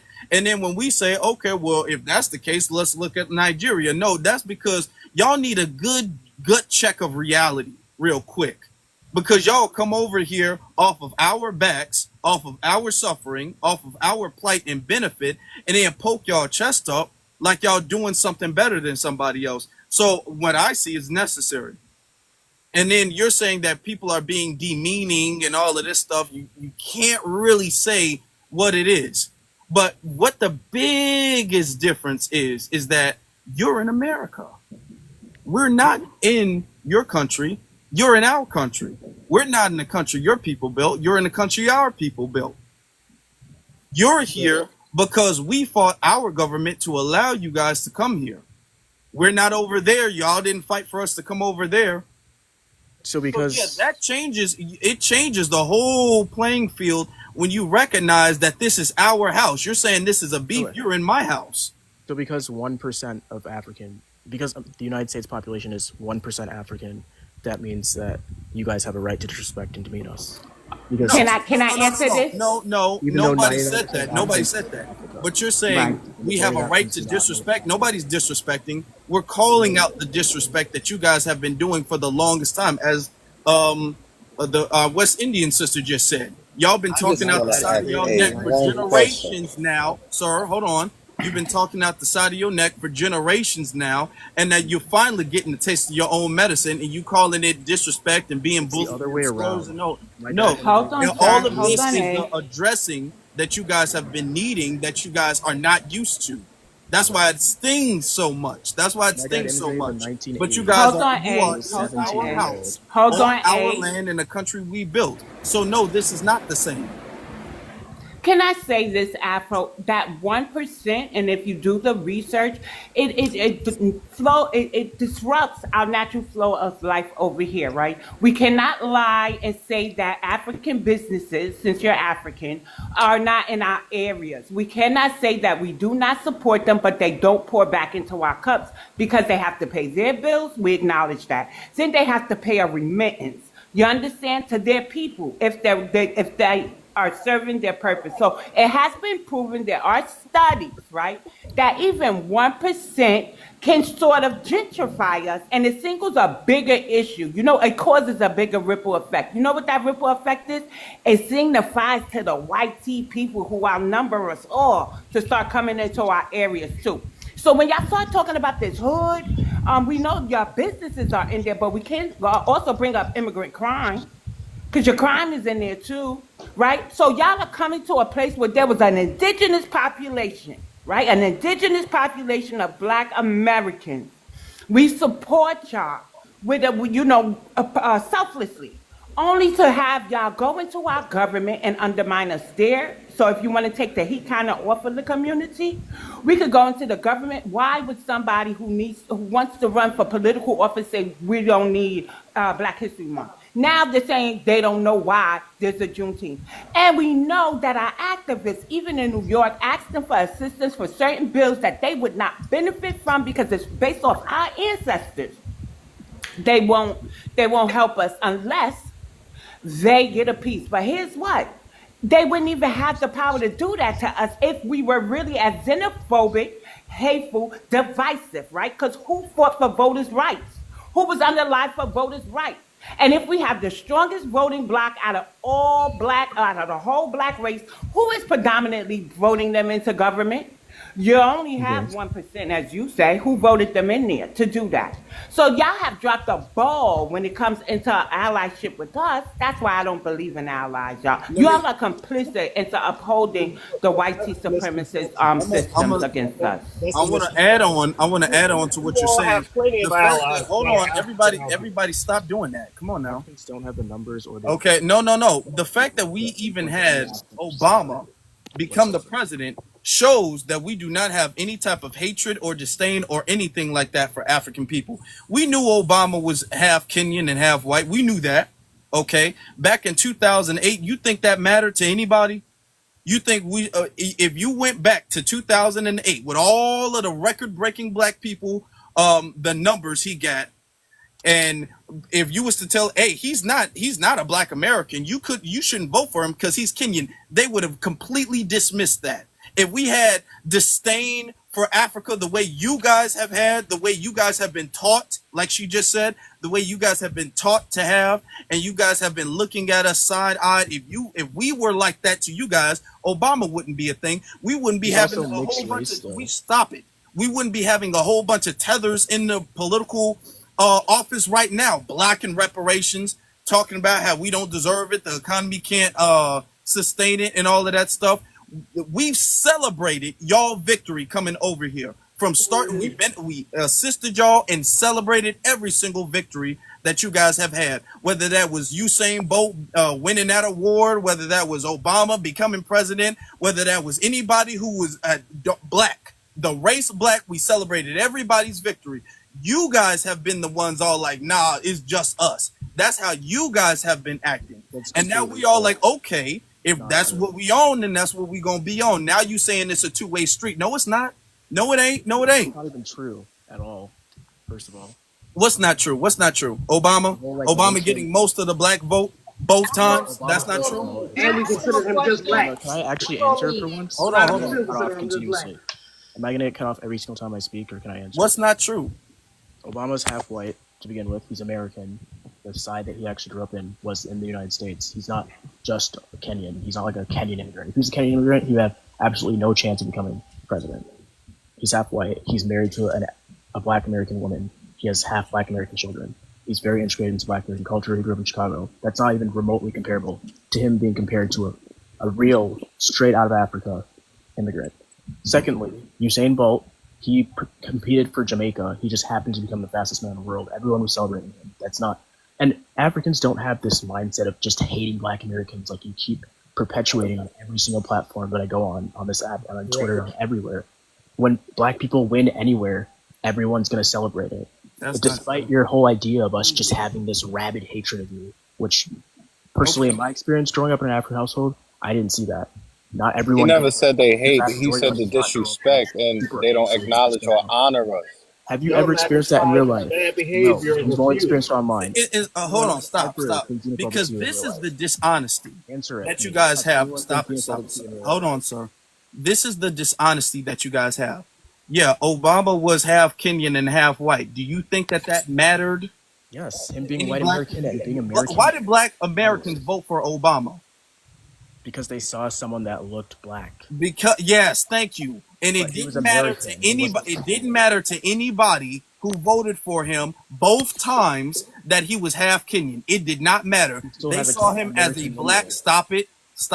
They saw him as a black man, and they said, we're going to get him in office. And we've been on that for the longest time. You got a whole bunch of non-FBAs in office, all for the strength of just being black alone. So we're not going to play this game of, well, technically, he's not all the way an immigrant. The way everybody saw him when they were voting for him is he is black, so we going to get him in there. That's it. And we all knew he wasn't a black American. We knew he wasn't FBA. But to us at the time, now I wasn't even old enough to vote for him, but to black America at the time, it didn't matter. All right. With Usain Bolt, it doesn't matter that he was competing for Nigeria. He beat all those white people. It didn't matter. All of the stuff that they've done, as long as you're black, it doesn't matter. And that's the way we've been. Now, nobody is out here saying that all of Africa and every African person is like that. But the thing is that you are trying to sweep under the rug that inside conversation where you guys are taught to side eye us doesning happen. Unbeknownst to you all, a lot of Africans are held accountable for their behavior. Hold on. You're sitting up here when she said that happens, you're saying she's ass kissing as if that's not true.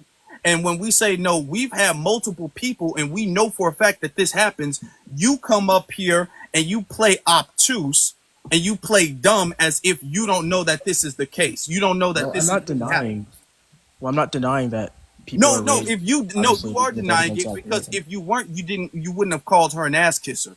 You called her an ass kisser because what you want to do is belittle the fact kissing up. that someone else brought stop it. You want to belittle the fact that this is a serious problem, that this is something that goes on in your homeland or your household rather. And the fact that every time we say that this is a problem, you'll come up and say it's not really a problem like that. No, that's not what I said. I said it's not just a one-way street. It's not a one-sided. No, it is. It is, because we're not taught that. We are not taught that. You can find a single black. You cannot stop it. You cannot find a single by black sir, stop. You cannot find a single FBA household where the kids are taught, hey, when you grow up, don't marry no African. Don't marry nobody from the Caribbean. You cannot find that. How do they know those terms if they're not taught it? May I respond? Sir, if you interrupt me one more damn time, stop doing that. All right? Because you gaslighting and you getting beat. Can I just add to a more recent example of that as well, what you was talking about, Afro, outside of Obama? Recently, the new CEO of Red Lobster is a Nigerian American.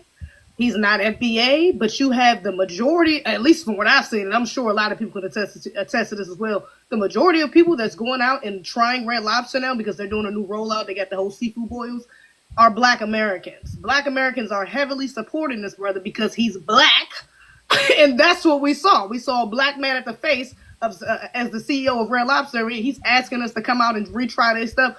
Okay, cool, we got you. So that's what we did. We didn't say, "Oh, he's Nigerian, so we're not going to go out and we're not going to go support Red Lobster because he's Nigerian." No, he's Black. He's a Black man, so we're going to go show the brother some love, and that's what we've been doing. And he's came out and said and thanked people specifically, like, "Yeah, I see reviews." He's even went as far as adding on different seasons now. They got spicy and hot because he's seen people reviews and he's taking the criticism and fixing what they have going on. So yeah, we definitely support Black people globally. We don't just go by our ethnic group.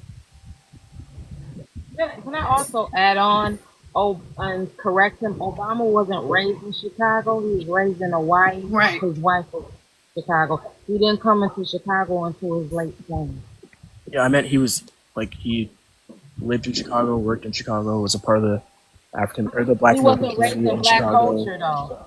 He wasn't raised in that culture. How does that He was defeat raised- my point, though? technically, Why are you he even was bringing raised that in up? Yeah, he's Hawaii, American. That's my but point. not He's not like Kenyan. He was First raised off, he was raised by his white grandparents and his white mama. He's He wasn't American. raised Yeah, in he Black would have to be American to American. become His the mother's president. side You is can't be the president if you're not American. I'm saying he's not Yeah, fully you have first to be gen. American. But the thing is, he's not a foundational Black American. He's And a that was foundational white known. American. Stop, sir. That was known that he wasn't a foundational Black American. But the thing is that culturally for us, we don't have this tribalism issue. So that didn't matter. So we were all like, hey, I see him. He's Black enough to me. I'm going to get him in there. And that's how culturally we've been, because we don't have this tribalism issue that you guys have.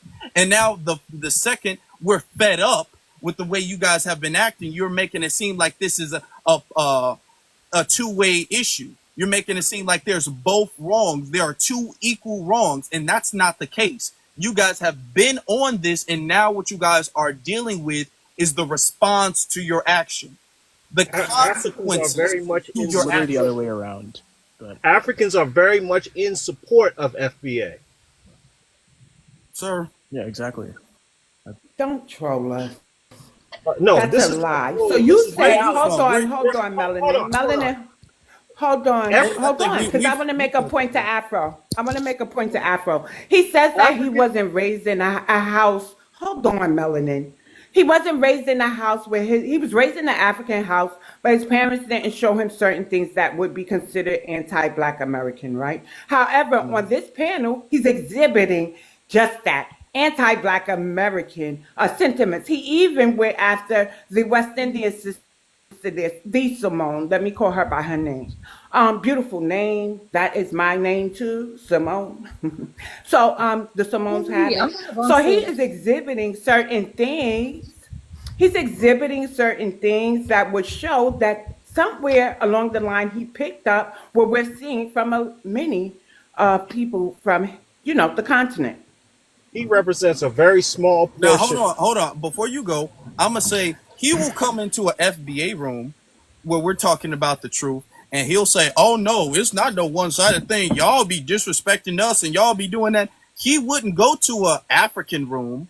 He wouldn't go to a Caribbean room where they're talking about us and say, "Hold on, guys, we got to hold ourselves accountable for what we do to them." Host, I actually so do he'll that. come in here and he'll play defense on their behalf, but he won't go in their room because we don't ever see them go in their room and then say, "Hey guys, we got to admit they're not the bad guys. We got to admit what we do wrong too." They don't do that.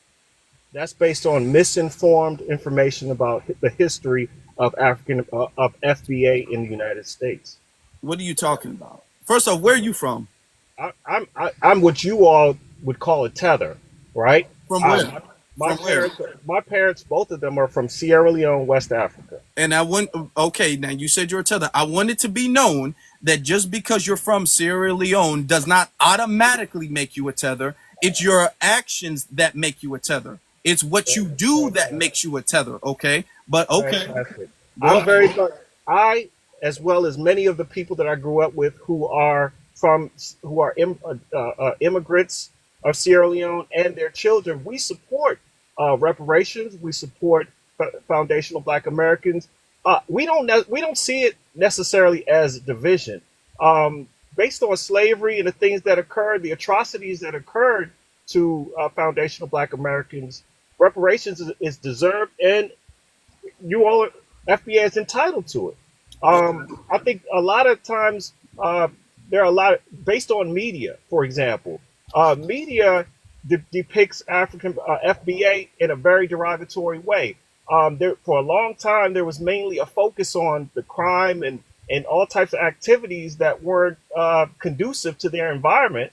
And so people fed off of that, including African people who are immigrants. They saw the things that were depicted about FBA and said, oh gosh, they're always involved in that. We got to stay away from them. And there were a lot of other things, to say the least. But those are just one of the things that that caused the negative view that's been had about FBA. But most that I know, that I've grown up with, and I'm from the DMV area as well. And most people that I know who are either African immigrants or first generation descendant of African immigrants, we support FBA. As I mentioned once again, reparation is well overdue. There is one thing though, by me being a first generation descendant of immigrant, the cosplay. I want to. That's a term that I want to challenge, and the reason why is because me growing up in the United States, I had to adapt, right? And so if I didn't adapt, it was going. I mean, things were going to be that much more challenging for me because I'm Black. So I mean, I had to adapt to the culture. So is that cosplaying? Because if I didn't adapt to the culture, then I'm not defined as Black anymore. I think I'm better. You know how we have this thing Okay. where Africans are.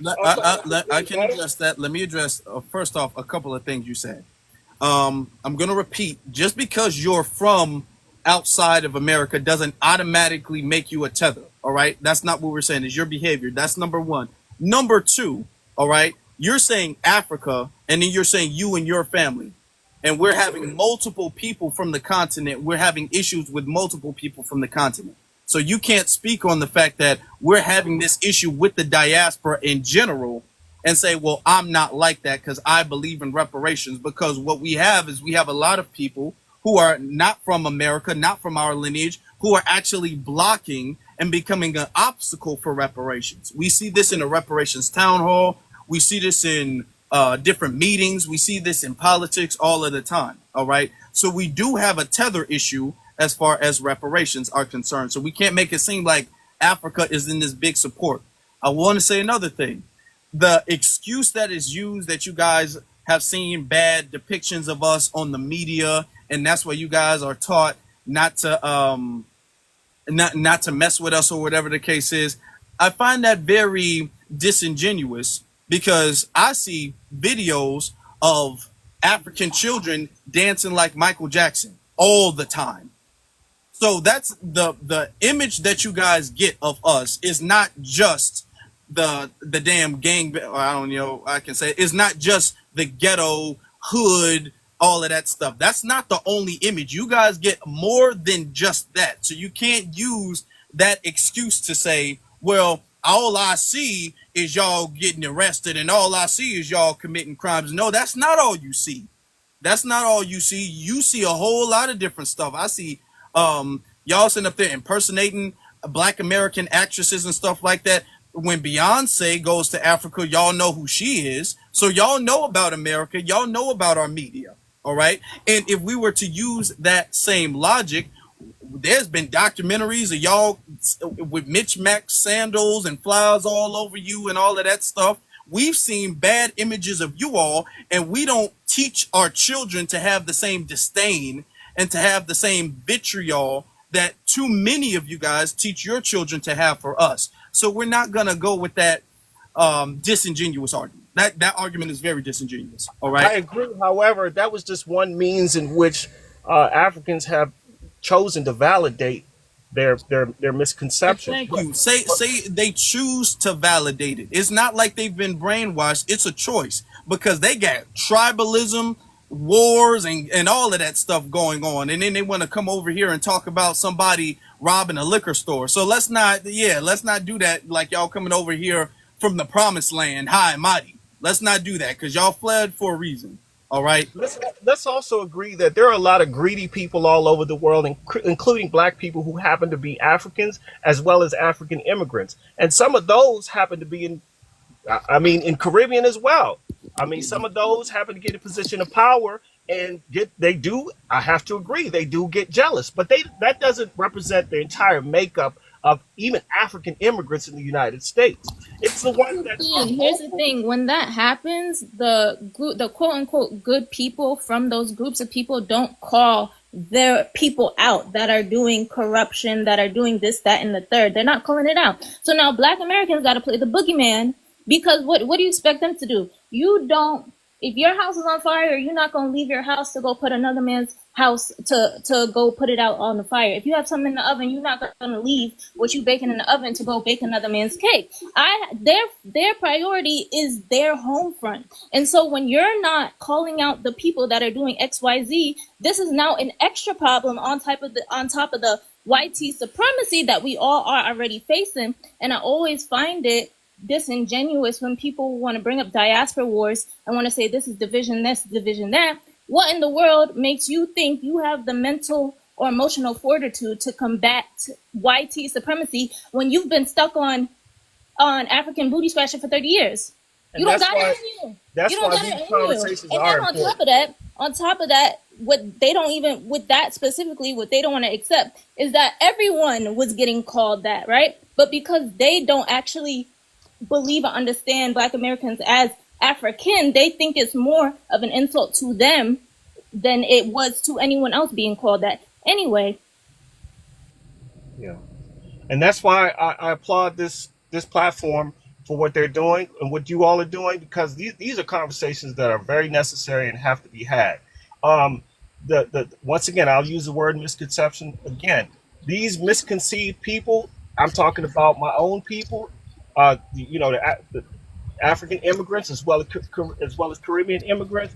We have to all be in support of what FBA represents. I'm sorry for those who disagree, because at the end of the day, none of them have experienced the atrocities that FBA have, and it's well deserving. I pray for you all. I pray that you all get what's just due. It's well overdue, and whatever support I can offer through my platform, hey, y'all, reach out to me. Let me know. Now, before you go, I don't know if you're going to leave yet.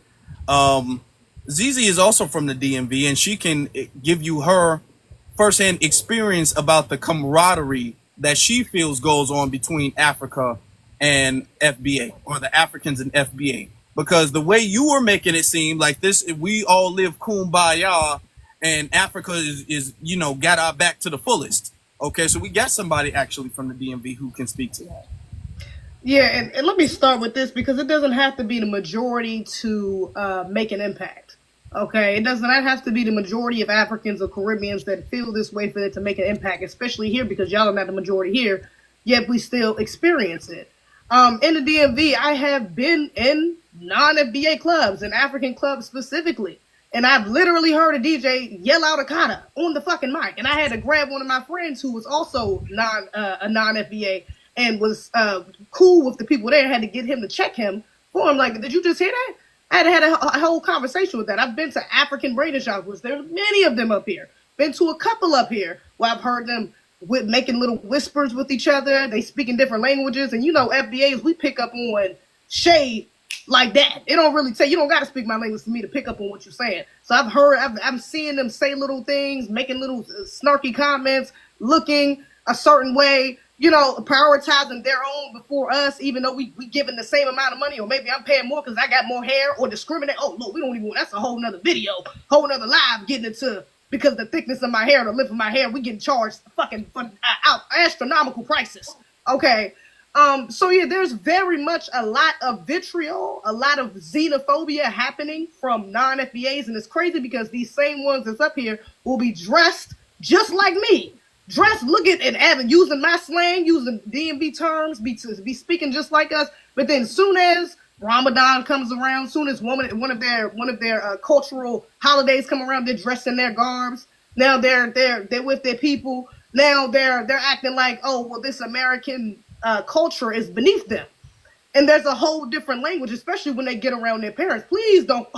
It's like they damn near go into an identity crisis when they get around their American friends and have one of their African or Caribbean family members come around them who are straight from the continent and traveled here. It's like they got a damn identity crisis. Now they don't know how Americanized they want to act around their family members because they've cosplayed so much outside of their home that when they go back, now it's like, what's up, my nigga? I mean, what's good? I mean, so there's a lot of fakeness, let me say that, within the camaraderie, quote unquote camaraderie, between non-FBAs and Black Americans here. I'm not feeling that. It's too many of them. I would say you're right. Don't rock with us. It used to be worse. Many years ago, it was far more worse than it is now. But many first generation of immigrants here in the United States, especially in our area, I mean, we're pushing back. I mean, it doesn't happen overnight.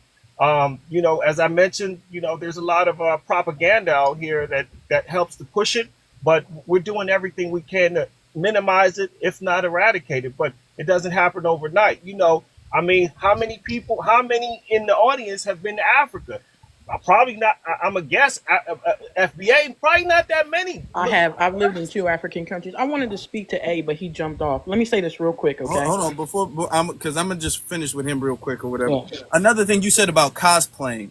What we're saying is we understand whatever community you live in or whatever nation you live in, you're going to, if you grow up there, you're going to conform.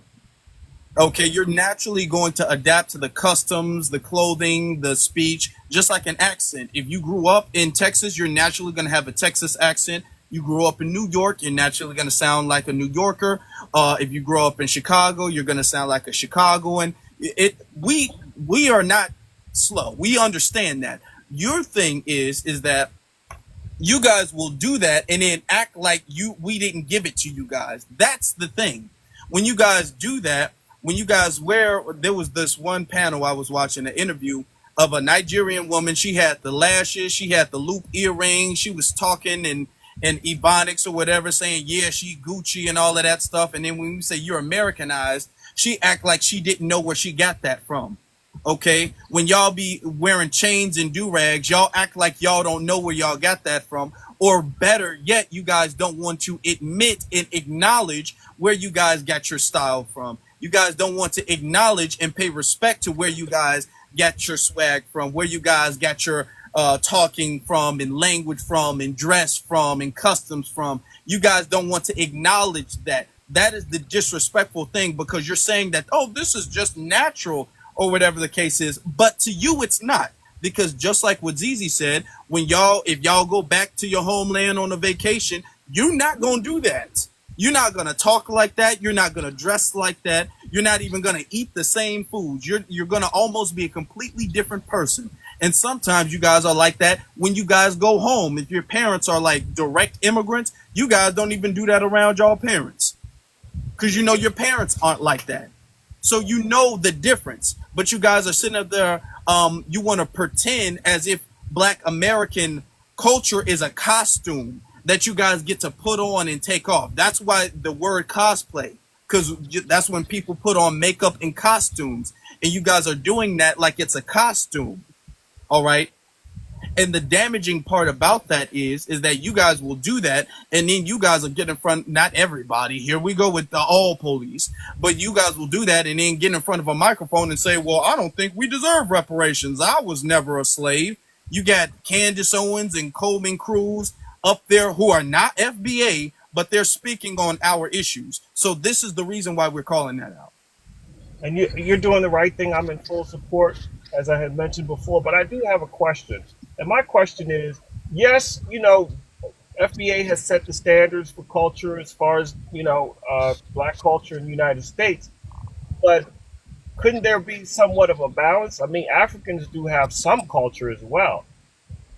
Yeah, y'all have a lot of culture. Why don't you go to Africa with it? I mean, come on, I man. mean, you all do have ancestral lineage to Africa. Is that correct? Our culture is uniquely our culture. We had an ethnogenesis. This is our culture. It's not y'all culture. Y'all know that. Come on now. Let's not do that. Let's not do that. What you want us to do is you want us to kind of move aside to allow you guys to make this Africa 2.0. And that's not going to happen. You guys got a whole land. Don't do that. Come on now. Y'all got a whole land and y'all want to make this your second home. That's not what's going on. Music and things like that. A lot of the music that we Hold on, I gotta stop you. Sir. You didn't realize, you didn't hear me when I said that they dropped the ball, right? So here's the thing. You will have some Black Americans who still want to engage with Africans, whether that's business or cultural. How about y'all stick with them? Foundational Black Americans are saying we are working on us. And the issue is y'all don't respect cultural boundaries. No, okay, so it's a lack of respect that why should we move aside? Why should we move aside on our own land? But there's some things why not embrace, not move aside, but embrace. So the issue is this. I think okay, so I get generalizations, right? But you fail to realize that there's been a large Pan-African movement for years. That includes cultural. I grew up with the Jungle Brothers saying, shout out to the motherland. You know what I'm saying? So I had hip hop artists who really were Afrocentric, right? Maybe that's not at the forefront today, but I see why.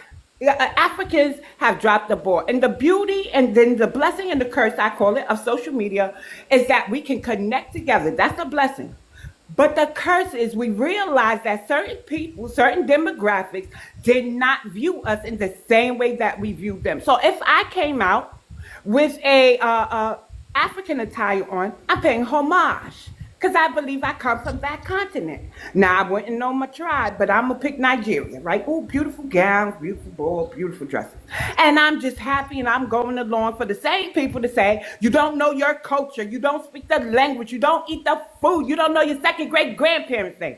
So after hearing that all this time, we really embark on our genealogy. And guess what? Our roads start here, usually in the South, and end here for us. And those who have an affinity for Africa have gone to visit or even migrated and live there now. I just think that there's a lack of respect for us to have our own autonomy, and y'all won't even allow our ancestors to have their own autonomy. I mean, do you really think that our ancestors wanted to return to a land that they were captured from people that look like them? Can you imagine the horrors that they went through? And when our ancestors birthed us, right, they never went back to Africa. They created family reunions. That's what they did. And a family reunion for them at that time was putting ads in the newspaper because their loved ones were sold off. So they were looking for their relatives. They were looking for their wives, their mothers, their daughters, their sons, their brothers, their sisters. So we have this cohesiveness that y'all just don't understand. So when we say y'all are doing too much right now, we expect y'all to respect that. Because we have never done too much to y'all. Never. I think that I like the way you put it. I think we can move on from this that. Is a time for. You think there's a time? This is a time for separation. I agree with that. And just to put this out there. Where'd you say? Hold on, before because we're gonna move on. There's other people who need to speak, and we're not gonna be here all day. But where'd you say your people are from? Sierra Leone. Sierra Leone. Okay. What you need to do is you need to acknowledge what they got going on. And you need to make rooms and spaces and acknowledge the disrespect from them instead of coming to us telling us that we're doing too much. And that's the thing. Y'all want this unity, but yet y'all come to stop. Hold on, sir. Stop. Y'all want this unity, but you guys are coming to us and telling us we need to back off and we need to move around and conform. Okay. And we need to make accommodations for you guys. You're not going to other African spaces and saying that you guys need to back off, fall back, make accommodations. No, we don't hear that from you guys, okay? But yeah, you guys come to us and talking about why can't we all get along? Why can't y'all ease up on us? And that's not gonna happen. If you want some unity, you need to talk to the other people from Africa and the Caribbean, and you need to say to them that they need to back off because they have been the ones who started this issue. They need to back off. They need to fall back. The issue what we're having, right, is because when we're saying we have the dominant culture, we keep getting pushed back. That's the problem. We keep getting people fighting us on this and struggling, and we can't focus on what we need to be focusing on because we keep having to address you guys. We keep having to fight the fact that you guys are disrespecting and you guys are trying to tether yourselves to our culture.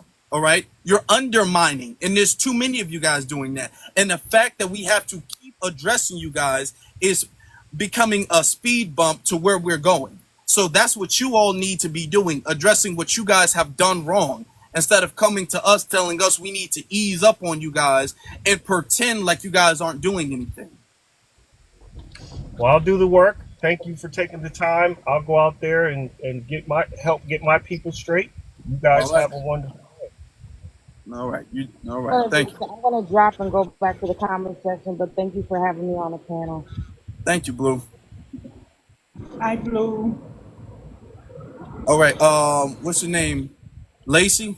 Lacey's House. My name is Tracy. Tracy. But my nonprofit is Lacey's House. And I see A is in the comment making ignorant comments. First off, I wanted to piggyback off to something the host said. There is a Ghanaian influencer. He has half the screen. Top is his face. The bottom is videos. When you talk about cosplay, this Ghanaian man said that Africans created rap. He did several videos and he contradicted himself. He said South Africans created raps. Then he turned around and he did a recent video and said it came from West Africa. And he shows a video of a guy talking. And he said, see, this is the first rapper. He was talking with music. He was not rapping. Mm-hmm. So you are correct. That whole taking over something and saying that you created, BBC Africa did a special 2 years ago. It was 5 parts. Ghanaians said they created reggae. They created rap music. And this one woman said she was the queen of rap. I had never heard of her. I lived in the country for 2 years. Worst place I've ever lived. A is in the comments saying that Black Americans went to Liberia and look what they did. You're talking about Taylor specifically. He specifically said some things. You're not talking about all the Black Americans that went to Liberia. And that whole myth that we colonized Liberia, we didn't get on a ship and go over there. We were taken on a ship and put back there. And some of the Black Americans ended up in Sierra Leone. Big Tree just went down like 2 years ago. And that's where they stopped, in Sierra Leone at the Big Tree. And they have been there forever. But that whole myth that we colonized Liberia is absolute BS.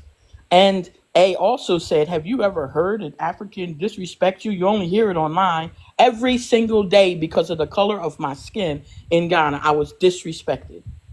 I also heard a man, I got it on my page. I got Lacey's House Africa, Lacey's House Burkina. And a Ghanaian said, we are not real black people because we never suffered like the black people. What? I said, that's so uneducated. You don't even know our history. And then he said, I don't need to know your history. So he contradicted himself. You never suffer, but I don't know your history. So yes, right in my face, I was disrespected. And there still is disrespect in Ghana. 150 years, most prolific country in the African slave trade. And dumbasses like myself went back there. And it is still the ancestors of those who sold Africans. They're selling land 10, 20 times over. Several Black American women have been slaughtered just for being Black and American.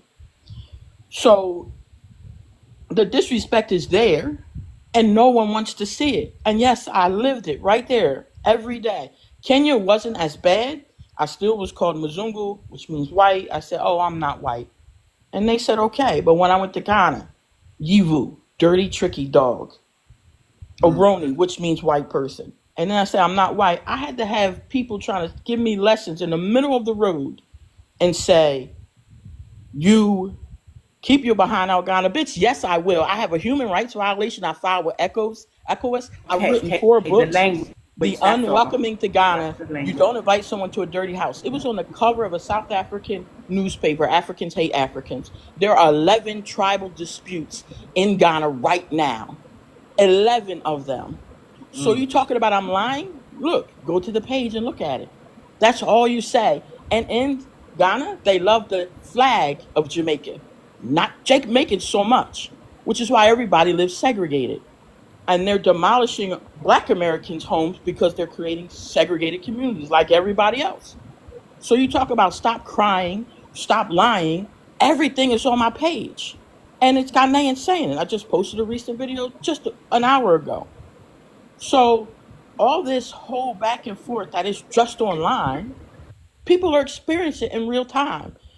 And those Black Americans that got stuck in Ghana, meaning they bought land, built a house, they go on and become influencers because it's the only way they can make money. And they're pushing the country, and not to mention the country pays influencers to push their country. A non-existent tourism industry before 2019. Stealing the gateway to Africa belonged to Egypt. It has always belonged to Egypt. There's even a town called the Gateway to Africa. So when you say stop dividing us, you've all never liked each other. I even have a website, africanshateafricans.org. You never liked each other, so you're not going to like other Black people. And I'm surprised that Jamaican is jumping in the comments because you are still the same descendants. You're still the same descendants of slavery, and you're jumping in here and acting like you're not. And this is when they speak Akata, they're talking about you, Mr. Jamaican, that keeps insulting me. I don't know why you think you're better than anyone else. Maybe because your accent is a little different. But whatever. That's what I wanted to say. And A is now gone because he didn't want to listen to anything with his fake account. Yeah. And from somebody with that experience, for everybody like, have y'all ever been there? Have y'all ever been there? Everybody can't be lying. Everybody from different places. You got people from New York, Chicago, the DMV. You got people from all over America. You got people from different age groups. You got people who lived in Africa, and they're pretty. When we're saying the same, everybody can't be lying. It just can't happen that way. Let's get to, because I know BX has something she has to do later on, so I want to get to as many people as we can real quick. So let's get over it. Yeah, I was gonna say, I'm gonna have to circle some people out, drop some people down so I can let people out. But get over it. Go ahead. yeah, you got a lot of talking points from Tariq and shit. Did you learn from Tariq? Did I learn from Tariq? I learned from my own research. I learned from my own research. What about it? What about? I'm not here to trouble. Okay. What am I saying? If hold on, if I did learn from Tariq, what am I saying that's incorrect? I mean, all what Tariq does really is argue with a whole bunch of African Uber drivers and random people. I don't know how that's going to get reparations. Sir, anyway, are you a grown up? Are you a grown up? Are you a grown weird. up? Are you an adult? I am grown up. So you should be able to understand instructions and answer questions. What am I saying that is incorrect? As an adult, you can comprehend, I think, a little bit what I'm saying. So what am I saying that is incorrect? Don't talk about Tariq. What am I saying that is incorrect? That's not here. I'm not here to correct whatever you say. No, you said I get a lot of talking points from Tariq if I learn from Tariq. And now, so you're bringing that up to say if I'm saying something that is, sir, am I saying something incorrect? Yes or no? Yeah, a lot of stuff you're saying is incorrect. Okay, so what did I say that was incorrect? Saying like a lot of us come here, we look down on y'all and all this stuff. We thought our parents is just to stay away from y'all. That's not true. That's not true. So that doesn't happen in your households at all? That's made up? I'm making that up? Did he lose his voice? Hold on. I'm making it. I didn't mute you. I'm making that up. That's made up. You can unmute yourself. If you don't unmute yourself, you lost the point. Okay, you see, you can't stand on it. Then it was going to get into a whole bunch of, well, Tariq did this, Tariq did this. I'm saying, okay, well, Tariq's not here, so talk about what you heard that was incorrect. And he can't stand on anything. Hi, so for a bit of But we, clarity, I just wanted to ask: is your point that Black Americans are not of African descent?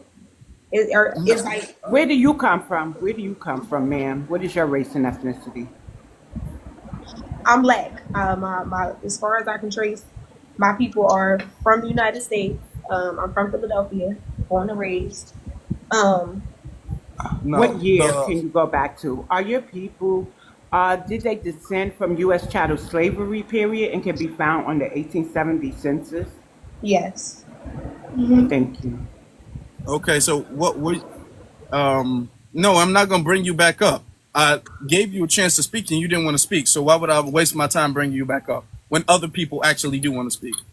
No, the point that I'm making, the whole point of the live right now, the prompt right now, is that Black Americans who call out disrespect from immigrants, and it's just immigrants in general, but really the conversation has been centered around immigrants from the diaspora. When we call out disrespect, like when Kai Cenat is going around saying that we don't have no culture, that lie and that stereotype that we don't have no culture and we don't know where we're from and all of that, the lie that they've been saying, when we call that out and call them out for that, they'll say it's xenophobic. When we call out the disrespect that they have and that they have in their households for us, they'll say that's xenophobic. When we call out the fact that they're coming in and trying to push our culture out the room so they can replace it with their culture, we call that out. Like with Essence Festival, they'll say that's xenophobic. Okay, if we say a space is for us exclusively and not for them, like Juneteenth or a holiday rather, they'll say that's xenophobic. So we're saying no, addressing disrespect and gatekeeping is not xenophobic. Okay, understood. But to be devil's advocate, I personally come from a very eclectic background. My father was a Hebrew Israelite, which, you know, if you're not familiar with, is a belief system that's kind of centered in basically they radical Christians to to sum it up. They radical Black Christians or whatever the case may be. And with that, from what I've heard you say, and that Black Americans to a degree don't demonize Africans in any manner the way that they do. There's not any type of disdain and things like that. Just from that example, like coming up under that doctrine and having those things, like I know plenty of Black Americans that look down on African people or think they're heathens or think they're less than or whatever the case may be. They aren't part of the 12 tribes of Israel. Coming up and growing up, calling somebody African was a slur. Like it was something to tease somebody about. If you butt so dark, they're gonna call you African, and that was something to be mad about. That was an insult. Like, so I think it's kind of biased to say that we don't have any type of like you know, tactics or things that we are brought up understanding or seeing, or things that we look down on African people about, when that's not true. I've seen that my whole life. Like, Okay, well, I'm not, and I understand you're trying to play devil's advocate. Okay, I'm not a Hebrew Israelite, so there's some upbringings. Now, if he's a Hebrew Israelite, he's going to be around other Hebrew Israelites. So your perception, and most FBA foundational Black Americans who are descended from American chattel slavery are not Hebrew Israelites. So maybe your upbringing is going to be a little skewed, and that form of belief, you know. So, but the thing is that culturally, and I'm speaking of culturally, we have not treated them that way. And the evidence, because we got evidence to show that they've been able to come over here and relatively have some good success, and we have celebrated their success. So if we have a thing where we're looking at them like, oh, you're too dark and you're Black and we don't want to be around you or whatever, they wouldn't have been able to come over here, first off, at all. And then second of all, they wouldn't have been able to come over here, set up businesses where Black people go to their businesses, all right, whether there's hair shops or barber shops or whatever the case may be, they wouldn't have been able to come over here and be successful to any degree because they don't have support from white society, Asian society, Hispanic society. The only support they had coming over here was from us. So they wouldn't be successful whatsoever if it wasn't for us supporting them. So we don't have this disdain and rivalry against them like that. You understand? Mm-hmm. I see what you're saying. All right. Thank you. Let's get you FBA Soldier. For Elite, What's up, long brother? time coming. I've been a supporter of you and ZZ since day one. So it's a pleasure to finally be on the panel with you guys. But I was going to be real quick because I know you want to get around to the panel. So I just wanted to address the whole both sides narrative that they keep trying to push, especially when you already discussed like the cultural as far as like us supporting their businesses and things of that nature. But I want to stick to the political realm of it, because we both know that it's a fact that it's going to go down in our Black American history that our first Black president and Black vice president were both people that had zero ties to Black American lineage, as well as the first president being of African lineage and the first vice president being of Caribbean lineage. Now, if you look at the entirety of the sub-Saharan Africa, Black Americans have been repatriating and moving to Africa since the 60s, as well as they've been coming over here. But in the entire history of sub-Saharan Africa and the Caribbean, there has not been one uh, African citizen with a Black American lineage, besides Liberia, of course, or in the Caribbean, a Caribbean citizen with a Black American lineage that has held any political office of president or prime minister or any high political office. In fact, to address A specifically, he said he's Senegalese. In Senegal, there has been all of their presidents and prime ministers and things of that nature. They have all 100% been of Senegalese direct lineage. They haven't had any president that has been anything else but Senegalese. So to say that it's two-sided, like I don't see what that is, because you can say here in America that there's been an African president and a Caribbean vice president, but there's been no Black American African president or Caribbean president or vice president or anywhere in high office, because their culture just doesn't work that way. So how is it two-sided when even if you're Nigerian, even if you're someone that's from another place in Africa, you can't be a Nigerian and go run for office in Senegal, because their culture just doesn't work that way. So and it's proven that our culture doesn't work that way. So it's just completely disingenuous to say that it's both-sided, because just in a way that their culture works, it's just not Black Americans who they show that disdain to. They show it to everybody who's not them, because that's just the way they work. And I'll just land there. Mm-hmm. That's a good point. All of this unity that they come over here and they preach to us about diaspora war and division and stuff like that, they don't have nearly what they're preaching in their homelands. They don't have anything remotely close to what they're telling us we need to start practicing. Not remotely. And they're not trying to do that. That's the thing. They're only trying to say that when they're talking to us. Just to add on, there hasn't been in Senegal in most of I didn't look up all of Africa yet, but in Senegal there hasn't even been. There are plenty of Black Americans who are Pan-Africans that's been over there since the 60s, but not one has even tried to even run for office, because we're not disrespectful like that. We're not going to go to another country and try to get into their politics like that.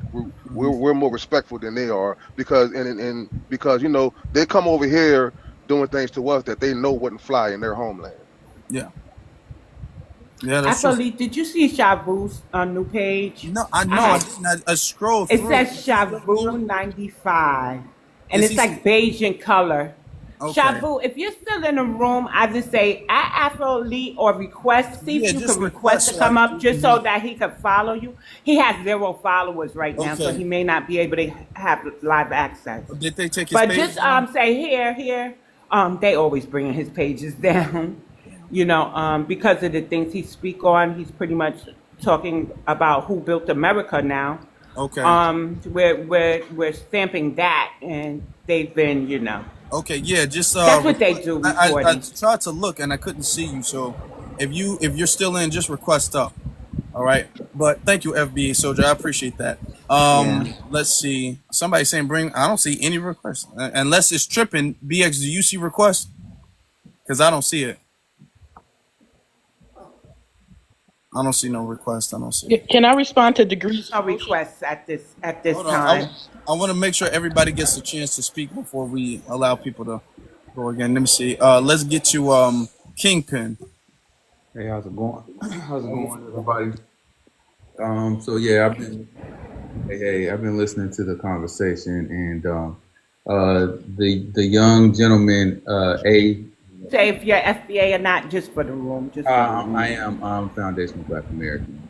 So the young gentleman that joined the conversation, his screen name is A. I believe he's a continental African. He was very misguided, and you can tell that he joins panels and conversations that are very anti-Black. One of the very first things that he said was the term pretendian. And if you are familiar with these TikTok conversations about Black Americans, a lot of times they attack the American Indians and foundational Black Americans with the term pretendian because they know that we have the oral history of being indigenous or either having an indigenous grandparent. So the fact that he came out and used that slur immediately, and it came out so fluently for him, means that he was gaslighting when he was acting like, he gets attacked and that we are always the ones that are on the offense, when literally they are running panels right now at this very moment where they are attacking Black Americans and Black people who identify with their indigenous ancestry. So I just wanted to point that out. That's a slur towards us because we literally have indigenous ancestry. There's no way around it. And also I wanted to,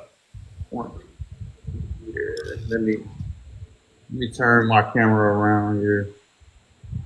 I wanted to bring up the definition of xenophobia, so that everybody can see what it really means, because it gets thrown around a lot. It is a fear and hatred of strangers or foreigners or of anything that is strange or foreign. And what we are doing, it does not fit that definition. We don't have a fear or hatred of strangers. We don't have a fear or hatred of people who are foreign. As a matter of fact, the Civil Rights Act of 1960, I think it was 1964, 65, was in a great part influenced the Immigration Act. So as a matter of fact, because of our fight with this country to be progressive and bring down the walls of segregation, it also brought to an end the quota system for our immigration process. So the quota system, for those who don't know, the quota system basically said that if you're from certain countries, especially countries where there were Black people, only a certain amount of you can come into this country per year. So essentially our struggle and our fight for Black equality allowed Black people to immigrate here. It was our struggle and our fight that ended the quota system for our immigration process. I just want to point that out. So we absolutely are not and have not exhibited xenophobic behavior. And like you said, Afro Elite, we are essentially just responding to the things that have been said and thrown and hurled at us. Like the young man said, he used the word pretendian. That is a slur.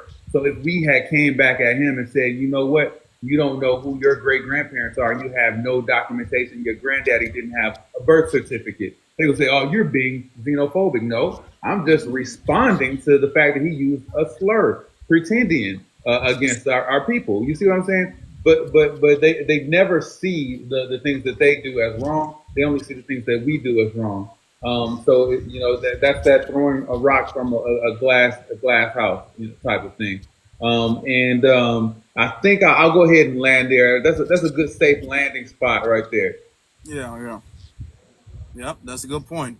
And this just goes to show that these are responses. This is not no attack. We're not sitting up there thinking about you guys rent free all day, be all like, how do I disrespect them again? So it's not that. Let's get to Echo. What's up, everybody? How you doing? Yeah, Can you I'm state your good. race and ethnicity, please? Huh? Text. What's your race and ethnicity? I'm black and I'm from Africa, West Africa, actually Guinea. Okay. But I grew up in around Black Americans. So when you hear me speaking, you should understand that I didn't learn English in Africa. So Mm-hmm. I had this to say about the cosplaying thing because I've been hearing this because I'm one of them, and people be really feeling like soon I start, because at first when I went to America, I hung around black people, Black Americans. So I really thought we were the same. Like I was feeling like home. You know what I'm saying? Like they never told me that it's a problem African being around us, and I never felt that way. So by this, I'm just trying to say that. But at the end of the day, when he came to TikTok here, everybody just saying you cosplaying. As soon as you start talking to you cosplaying. But imagine though, if I was to go to America and start hanging around with white tea folks and start talking like them, what you gonna see? Like what the Black American is gonna say about me? You know what I'm saying? So we had to understand that part too. If somebody is in Americas and hanging around with you, it just you have to understand that this is language. I must speak like the ones that's just around me. It's not like I'm trying to be like you. No, it's the language. It's a normal thing. Mm-hmm. And then when it comes to the essence thing, the essence, I'ma just say this: it's wrong. But the problem is, you should talk to the one that sold the essence because he didn't know the value of the essence. If you know something is valuable, you cannot sell it. You cannot do that. Now y'all cannot tell to the dude that bought the essence to do it in your way. You can't do that because it's not yours. Mm-hmm. So I feel like I'm gonna just Right. land Well, it. we're gonna let me say this. Thank When we you. say the thing about cosplaying, it's almost similar to accents or whatever the case is. You can't control your accent. You grew up with it. You can't control the way you speak. You can't control how you sound. You're gonna sound like you're from a certain region, unless you work to disguise that. Because there are some people who can hide it, but naturally you're gonna have an accent because you're gonna sound like you're from that region. We understand naturally you guys are gonna sound like that because you have a certain reason. You're from this region. The problem is that you guys will sit up there and give credit where credit is not due. You have, and I want to say something like Busta Rhymes.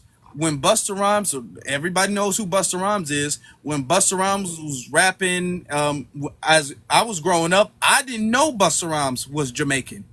Busta Rhymes did not put being Jamaican at the forefront. I thought Busta Rhymes was a straight up foundational Black American. That's what I thought. Until later on, okay, when his career is pretty much over, now he's saying he's Jamaican. And then now all of a sudden he's saying, well, hip hop is really Jamaican. Now I saw one interview with him where they asked him about his chain, and now he's all like, oh yeah, I got my chain and this is culture and I got this from Jamaica. So the chains and all of the swag and all of the style and the stuff we all associate with our culture, he's trying to give credit to Jamaica.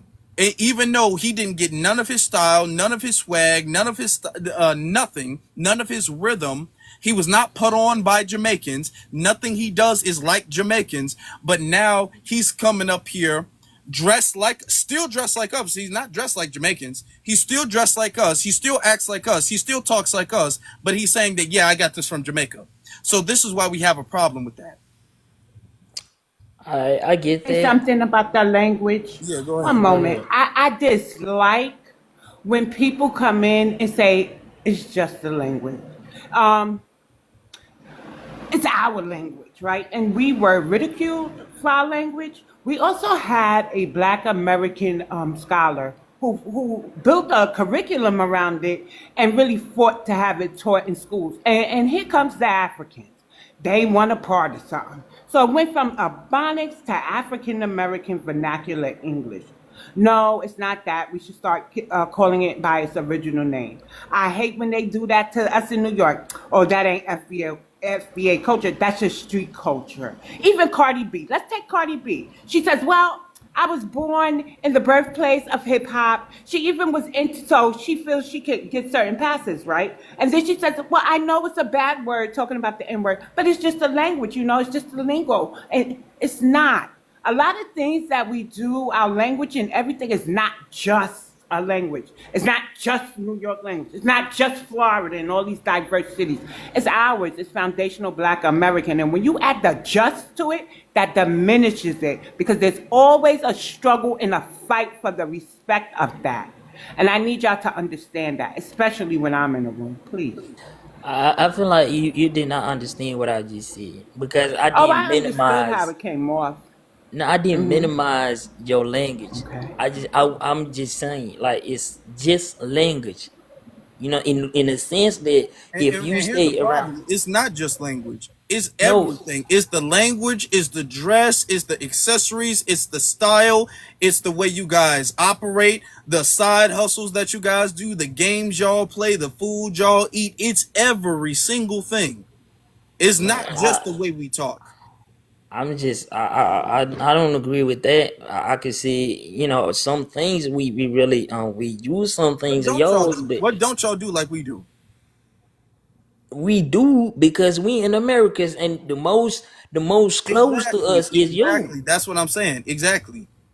It's everything we do, you guys are doing, and then you guys are acting like y'all not doing that. Maybe we been doing that too. So you don't know. Yes, yes, exactly. You're not saying nothing new. Now let me add to what you're saying about the whole essence thing. And me and Zizi, we had a live about this on the For the Culture channel, which is what you guys need to be subscribed to on YouTube. They're making an argument, well, y'all sold it or whatever the case is, so y'all can't tell us what to do. Okay, well, we don't have to show up then. We don't have to show up. We can have a problem. You can't tell us we don't have to have a problem. We got to be okay with it. See, that's the thing. If y'all say y'all sold it so y'all can change it, we can have a problem with that. We can have an issue with that. We can have an issue with the fact that it's changed. We can have an issue with the fact that you guys have utilized the fact that you bought Essence because it's a name and there's an audience and there's a culture behind it. You bought it for that.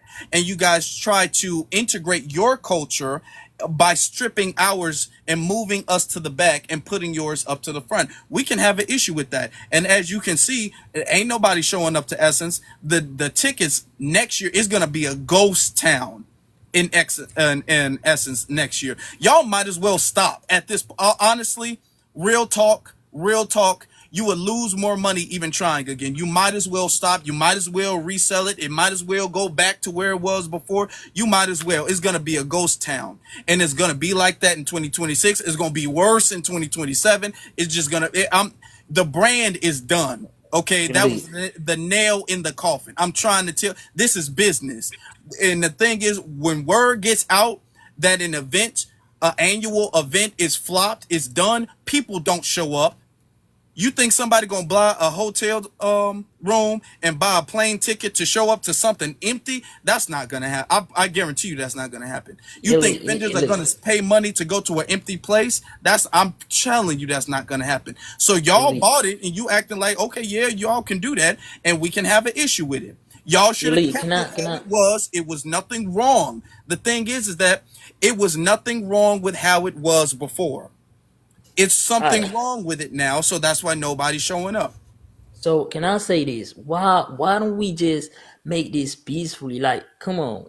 Can y'all just can we just go? Because I really I don't want this essence thing. Like I don't want Africans to be getting this because I know the essence we didn't create it. So why I don't like that. But the fact is, we should go to this man. They voted. We can say, listen, uh, we not trying to do this. Come on, we sell it, and that's it. But just don't we don't need no hate speech and all that. We What's don't hate need speech? that. What is hate speech? Now I'm talking about both sides. Like when you go to Africans, they do that. When you go to Black Americans, they do that. So when you say Have nobody you gonna heard any hate participate, speech here? Have you heard when any you hate speech say here? like when you say you're gonna be worse in 2027, it's like you That's trying hate to wish speech. bad on these folks. That's hate speech? No, that's business. I'm not wishing bad. I'm telling you guys what business is. That's not hate speech, and that's not even me wishing bad. I'm telling you what you need to do to solve it. That's business. I know how that works, and I know how our culture is. Word of mouth in our culture is very important. Word of mouth is already out that Essence is done. Okay, so that it's it, and it's going to take a new management. It's going to take somebody else coming in. The woman has to be out. It's going to take somebody else coming in and then fixing it for people to say, okay, Essence is back now, and then people are going to return. But word of mouth is important. It's done. It's already over with. I'm not wishing bad. I'm telling you guys. Don't y'all think Can I like say y'all this really as hate on? well? All right, go ahead. Eco. So the lady, there's a video going around, and she says that culture is like Earth, and that the originals are now here. Who's the original? Original what? Because we really are what drives blackness. Because blackness is really a state of mind. It's an essence, right? And I think that when people say I'm a Black African, it's like, huh? Because an African we know is technically black, melanated, right? But when you say Black to other people, they don't necessarily think of the Caribbean, the Africans, the Acadians, the Canadians. They think of Black American. And we've had to fight to put respect on being Black. We still do. And so for somebody to come here and take over such a Black American cultural event as Essence Fest and then tell us what they think culture is and that they are the original, that's like, huh? It's like we don't even want Essence now. It's like it's been tainted. So now we're collectively, and we don't have to talk about it on this app, discussing, and even if we talked about it in y'all face, y'all probably still wouldn't know what's going on. Decide what we're going to do about Essence, because we can actually create a Black American Fest and have it pop and lock y'all out too, right? But that's not in everybody's nature. But what I'm trying to tell you is that you're sitting up here fighting for Essence Fest, but it's only because you don't want Africans. You feel like they're going to be harmed or something. Meanwhile, throughout history, they've always harmed us first. And to sit up there and say they're the originals, that was a slap in our face. And then you want to think that it's us that it wants Essence Fest to end. No, y'all made it that way. And then y'all doubled down with the I'm the original. The lady did. So y'all gotta mind what y'all say to some of us, because we catch shade. Zizi said it. We catch the shade and everything. The original of what? On this land, she ain't an original of anything. She's a replica and horrible because they haven't evolved. Nah, I can say like I don't agree with the lady. I don't agree with what you say, and a lot of Africans don't agree with her. She just saying that because she felt that way. I know Africans don't agree with her. She's talking because she want to be a part of it. Africans don't agree with that. Africans want. Did you see? Have you seen a lot of videos of this, like from Africa? Africans are trying to get your essence back. They not trying to be part of this. Not just Essence, though. What about the dandelion event where they swore it came from the Congo and stuff? A lot of things we do here is because we built it. Remember, so you know what it is, and I'm not weaponizing my age. Those of a certain generation was taught that our ancestors could have been unalived, right? If they practiced or retained certain African aspects from the continent. So we basically rebuilt stuff. And then for y'all to come along and act like it's y'all's, hello, no, it's not. If it was stripped from us, now we understand ethnogenesis. So it's important for us to package how we're gonna explain it to you guys, which I don't understand why it's so hard. But y'all should never say that y'all the original of anything on this land. It's ours. It was ours. We maintained it for so long, and once an African touched it, it was ruined. It was. And that's why New York hip hop ain't the same either, because the Latinos and the Caribbeans, they just out here running amok. If we brought back real foundational Black American MCs, we take over the game again. But me and my people would have to argue that, because we know it's in the South, and Kendrick Lamar is trying to bring it back to the West Coast. So far, he's doing a great job. You know, I just have to throw that out. But I can say but this, still, though. It's y'all the have same. to, it's like you're begging for us, don't abandon it, don't abandon it. But sometimes things need to be abandoned when somebody else comes along and ruins it for us. Because we know how to rebuild, obviously. Hey, I'm not, you know. Oh, sir, you keep talking and not listening. Yeah, I'm listening. Nah, I'm trying No, to you're listen. not. So, You're waiting for the slightest pause so you can speak. Yeah, no, I'm sorry. I'm listening, actually. I swear, like, I'm a listener, but it just... But what? But it's slipping out. I'm Okay, well, sorry. just listen. But I'm just saying, about the rap What you thing... just saying, that's the problem. You just saying instead of listening. You told me to go, hey, oh, wait. I'm sorry, then. All right, go ahead. All right. Yeah, like DX was saying, even the language, because I seen a clip of a lady who was talking about, she was at Essence Fest. I'm sorry, give me 1 second. So sorry. Okay. Saying that she was asked what is culture, and one of the first things that came out of her mouth was Africa. And it's like, I don't know why, whenever you're referring to Black culture, you're referring to Black American culture, but they love to center Africa within Black American culture, you know, and especially an event like Essence that's supposed to be filled in highlighting specifically foundational Black American culture. For you to come out your mouth and say something like that, it's Africa, it's original, it's go back to your homeland, visit your homeland. It's disrespectful. You know, that's a little shady within it. So not even a little, that's blatantly shady within itself. Because we're already in our homeland. We're already home. You know, our culture is not Africa. Our culture is foundational Black America. It's American. So again, that has to be, y'all have to be careful with how you use your language, how you talk about especially within our spaces. When you're referring to Black culture, keep it Black American, because that's what you mean, honestly. Yeah, I agree. I definitely see what you're saying as far as what this woman has said at the Essence. I didn't see it, and this is my first time hearing about it coming from you guys, and I can definitely see how they'll be taking the shade and definitely feel slighted towards it. But I feel like it seems like y'all missing the fact that, you know, a lot of what we have established in Said they ain't want to hear it, because you know what? I can't hear her talking. I can't. The ancestors said they don't want to hear it. That was funny. Yeah. You cut out, ma'am. You did. Hold on, pause real quick. I'm gonna circle some people out so we can get the last couple of speakers in. You know what I'm saying? We got to BX got something she got to handle later, so we got to respect her time. And we've been on for what 2-3 hours almost. So yeah, it's almost 3 hours. Yeah. Yeah, we've been y'all on. Get them likes up, please. Thank you to everybody. Can I say something real quick before I leave? They're not. Hold on. They're not African Soldier, essence to Black foundational Black American culture.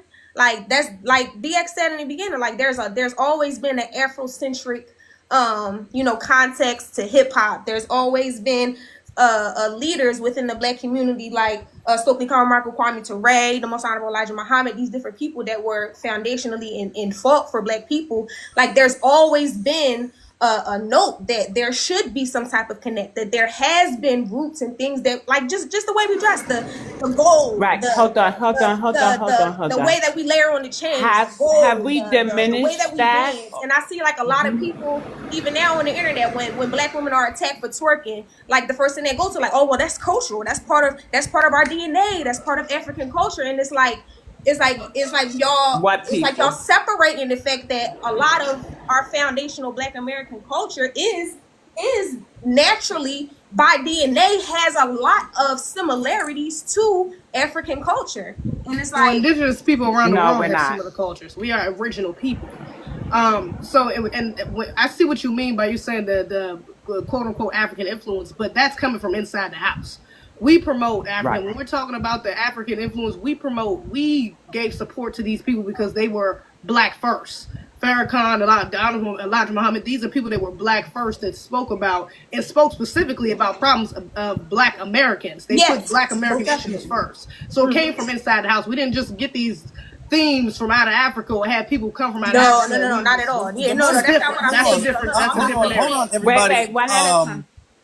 The Honorable Elijah Muhammad is FBA. Am I not?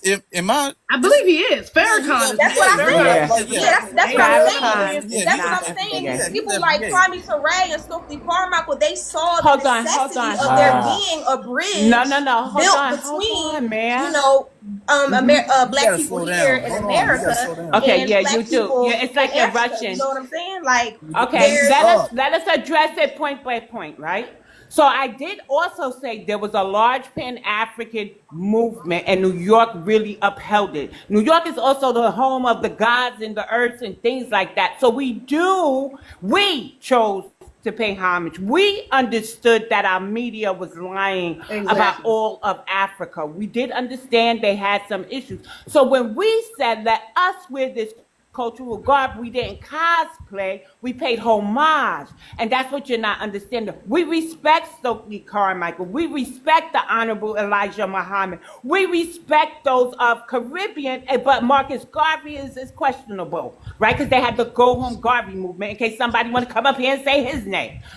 My point is that we chose to love on Africa, but Africa has never loved us. See how that works? So now we're tired because we're looking back, and it's not only in our communities, it's in our government. And our government is where they're really harming us. And in our communities, they can suck us dry, right? Because if we're giving them all our money, supporting their businesses and ventures and all of that, and they're sending the money out on remittance, who is pouring back into our cup?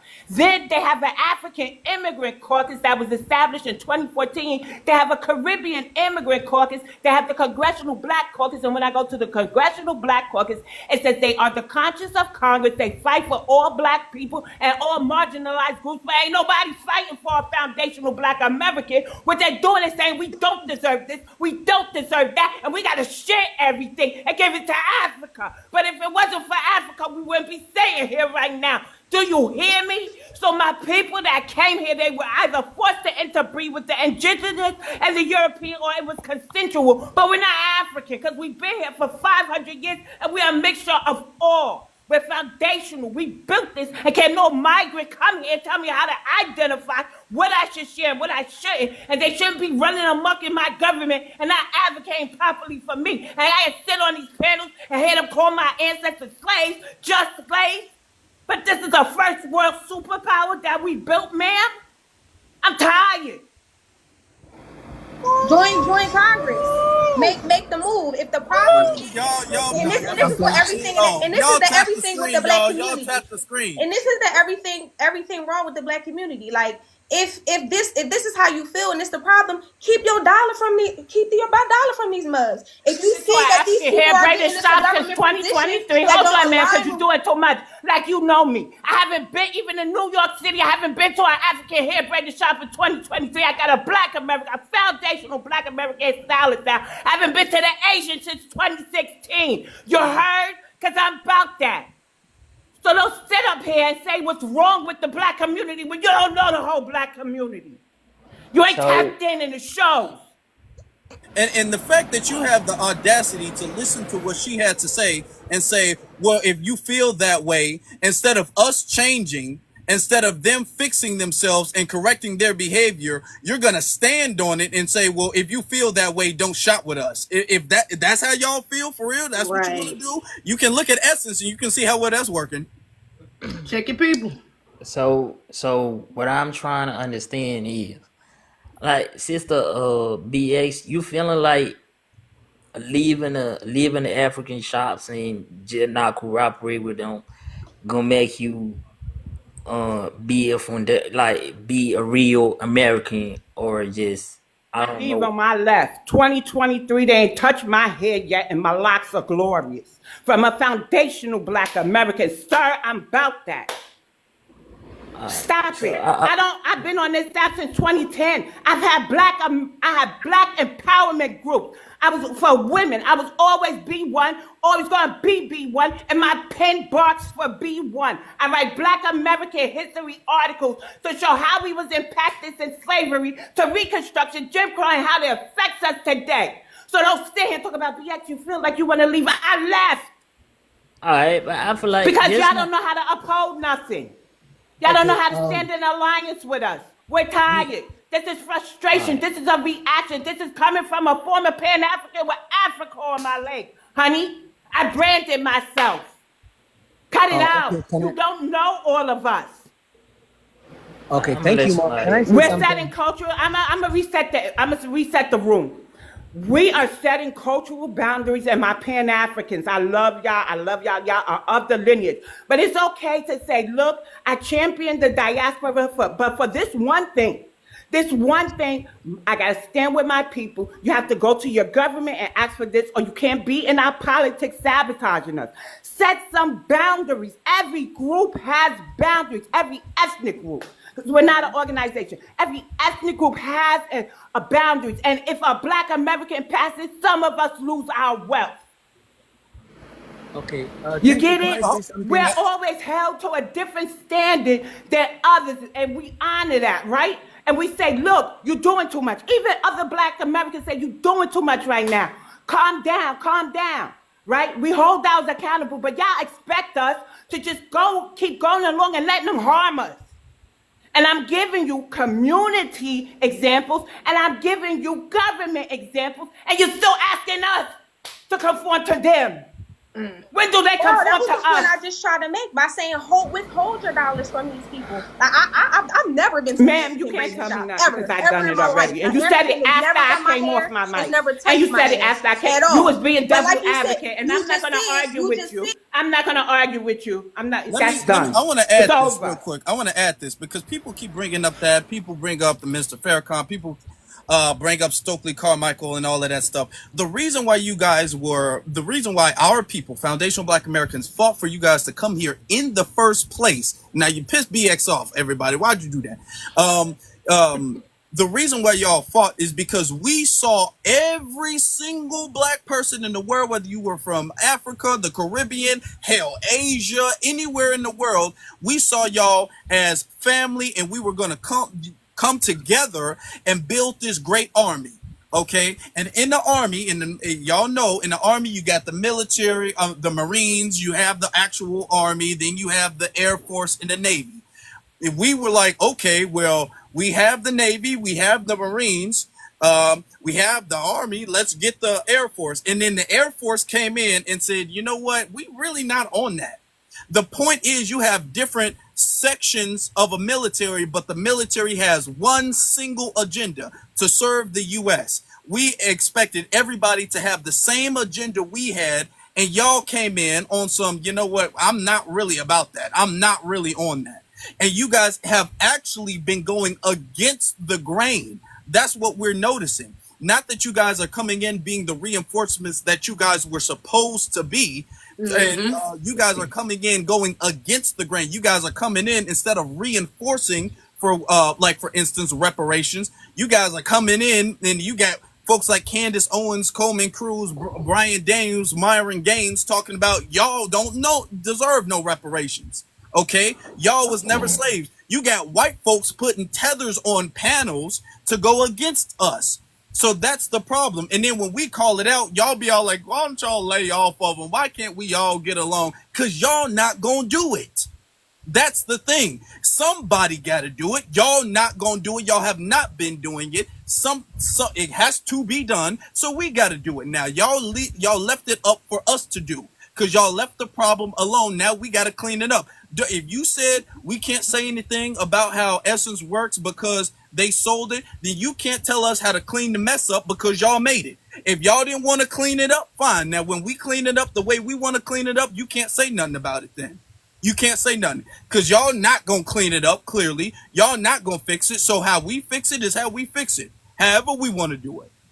All right. And what you guys have been doing is you guys have been writing off of the handful of the Africans and Caribbeans who've been on code. Y'all been riding off, well, what about Stokely Carmichael? What about Farrakhan? What about him and him? You guys have been pretty much riding on their backs, okay, for the longest time, dismissing the fact that the majority of them don't act that way. They don't act that way. The majority of Jamaicans don't act like Minister Farrakhan. The majority of, well, I think he was Trinidadian. The majority of Trinidadians is not on the same time Stokely Carmichael was on. Okay? The majority is not. So you can't sit up there and make it seem like they represent the majority because they had to come here because the majority was not like that. My point is how they make it seem like they represented the majority. My point in bringing up those brothers that had these ideals was to make a point as far as the cultural likenesses go, and how y'all was saying as far as, you know, how they come in and they you know, cosplay and things like that. It's like, from the way I see it in my experiences, it's like an identification thing. Like the same way Black women say they trace twerking back to African culture, and the way that we pour libations is tied to African culture. When we these different things, and it's like these likenesses are that way. Okay, Ma'am, we hold get on. it. Can I say that? We I get it. speak. I would like to say a couple of things. Hold on. And 1 minute, left. So Afro, before you respond, Purple Heart is in the request box, I believe. So when you finish responding to Farron, she's played devil advocate enough. You have the if we entire can rotate time her played out. devil's advocate, which I don't believe. I Thank get so you. upset that I'm But hold on, having a part of the conversation. I'm tired of devil's And advocate. it's like, No, you being very well now hostile I completely address. Okay, so unnecessary. then Completely you know what? It's unnecessary. okay. You Hold can on. you can listen from the comments. Listen, let me You can say actually this. listen from the comments. Let me say this, okay? The whole thing of, yeah, there is intersection with us in the Caribbean, and us in Africa, and us in everywhere else in the world. There's going to be cultures that do the same thing. That is not no new thing. We are not the first people to do it. Yet there is a difference in culture. You're sitting up there trying to quote unquote play devil's advocate as if there's no real significant difference in culture. There's a difference in language. There's a difference in dress. There's a difference in fashion. There's a difference in household upbringing and teaching. There's a difference in food. There's a difference in music. There's a difference in art. There's a difference in all of these things. They acknowledge that because they're coming in and saying that that's what they want to see on the forefront. That's what they want to represent. So let's not act like, well, I mean, ain't we all the same? And you know that's not true, because if that was true, they wouldn't be coming in moving anything. Why are they moving stuff? Why are they changing things if everything was all the same? Zizi, I know you had something you wanted to add real quick. That's what she was saying, I think. So that and run upstairs. Oh. You talking about this now? Yeah. No, Okay, I didn't hear yeah. that last part. I didn't hear what she Okay. just said when she rebutted BX. All right. All right, brother Elite. Just let me just tell you these two things. All Say right? something. I know y'all gonna hit. All right, go ahead. I would like to say Jump something. in. Once again, hello to the panel, hello to the chat, hello to the host and the our moderators. I want to say this, and I want to lead with this. We know, I want to start with talking about culture. Black American culture has always been the dominant and most leading culture when it comes to the diaspora, and even when it comes to in brown communities. When you see, for instance, I'll take it far back as music is concerned. You look at Chuck Berry, you look at Little Richard, you look at the founders of rock and roll, they are Black. You look at the founders of blues, they are Black, FBA. You look at the founders of R&B, Black, FBA. Hip hop, Black, FBA, you know? And then when you get down the line, even when you go to even sports, when you look at people like FloJo and the way she wore her hair and her nails, of course, long nails and hair is exclusive in different ways to different cultures all around the world. But after FloJo did what she did as an FBA woman, every other woman that runs in the U.S. from to this day wear their hair and their nails a certain way because of FloJo. And now we have people like Kendrick Lamar, Compton bred and born. FBA down to the ground. He is over there in foreign countries, got them bumping. Like, it is astounding when you look at the sea of people that have shown up for that concert and how they are bopping off his music. We're the people that brought you Michael Jackson. We're the people that brought you Luther Vandross. We're the people that brought you Samuel L. Jackson. We're the people that brought you everything that you've seen, even in Essence magazine, about what the standard of culture and beauty has been in Black FBA America. So we need to stop with the foolishness in regards to acting like we ain't bring you the standard or gave you something to aspire to, because we inspired you to aspire you to do better and to set a standard. We're the only people out here that's giving you Beyonce, FBA. We're the only people out here giving you a Snoop Dogg, FBA. Okay? So cut it out with the foolishness. When it comes to singing, we're the one brought you a Stephanie Mills, okay? FBA. We're the one brought you anything and everything that is the standard for what you guys aspire to today comes from FBA. So the whole thing about no culture, how people fry chicken now is because of FBA.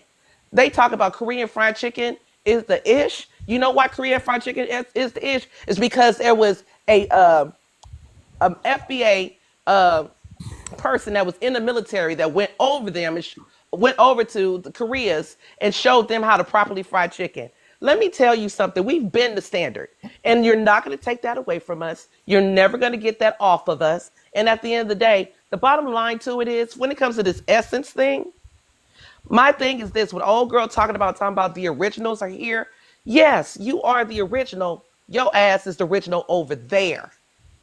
We are the originals over here. If you're trying to make Essence global, the best thing to have done is let it be like how most smart magazines will go about doing it. There's Vogue magazine. It's been around for a long time. Okay? Anna Wintour has been running it for 75 years, and she's just getting ready to step down. What Anna Wintour did when she came to Vogue, she said, okay, there's Vogue America. There's Vogue France. There's Vogue Italy. There's Vogue Africa. There's Vogue Switzerland. There's Vogue in different states, in different countries around the world. What Essence should have done to respect this culture here and act like we didn't have no culture, when if it wasn't for us, y'all wouldn't even be stepping your game up like that, is she should have left Essence Fest Black American in Black America. Okay? She should have took the African thing and did it over there in Africa. She wants to do the Caribbean thing, do it in the Caribbean. That way, everybody would have been well celebrated. Nobody would have been excluded, and nobody's toes would have been stepped on. But because the essence of the continent and your division and your tribalism, you guys don't even get along on the continent. That's the reason why there's so many countries all separated and in division. Y'all brought that same energy to the West, and it was uncalled for, unnecessary, and we didn't need it. And let me tell you, y'all can have it, because guess what? In a little bit, we're going to find something bigger, better, and greater, and all we're going to do is set the standard again like we always been doing since day one. So guess what? Y'all can have that little essence, boo-boo. Y'all can have it now, because we have a 75-year legacy of making it work until y'all ass got up in it. So all we're going to do is make something better, put a different name on it, and we're going to set the standard again like we always keep doing, like y'all act like we don't be doing. And that's just that on the period. Thank I'm you. muting up. Afro, are you going live on YouTube tonight? On YouTube? No. So if you want, we can keep the conversation going. I like the momentum. I think that besides the, devil's advocate, people have something to say, things to get off their chest. I know I feel better that I was able to say that. I'm tired of the devil advocates personally. So I'm willing to reschedule what I have going on just to sit and kind of see how the rest of the live go. Unless you're tired and you have something else to do, then we could get ready to start wrapping up. Yeah, I think we can get ready to start wrapping up. Okay, no problem. Can I speak real quick? Wait, because there's two new people, Lacey, and we already heard I from you. want to So say Purple something. Hold Heart on, is hold on. Let here. me put my. Yeah. Can I say something right fast? So I don't wait. I just want to say something right fast, and I'm gonna go back on mute. Y'all know I don't do a lot Yes. of talking. Thank you on BX. Thank you for inviting me to the live BX and Afro Light. This is my first time here. I appreciate all that. But I appreciate it. I just want to ask one question. Can I ask it? I'm not trying to get off topic because I'm gonna get to the topic, but I just want to ask this one question. For the host or whoever, when you call stuff out, does that mean that you are a problematic person? I don't think so. And then I get to the other stuff. I just wanted to ask that because it was on my mind to just ask that question. Okay, anyway, so far as calling out disrespect is not xenophobic, I don't think that it is. I think that it's just speaking the truth. I don't know why a lot of people feel like when you speaking on something or your experience, or they feel like, anything that you feel like you're saying, they feel like, oh, is it xenophobic? I don't think that. To be honest, I'm speaking for me. Me personally, I ain't never heard this xenophobic word till I got on TikTok. That's just me. What I wanted to say was, thanks, Tea Time. I sound like Jess. Yeah, because I'm from where Jess from. But anyway. I was just about to say, you must be from Baltimore. For I real? knew you were Oh, from boy, Baltimore. how you I knew knew it. that whole see, I I ain't had to knew tell it. you that Okay.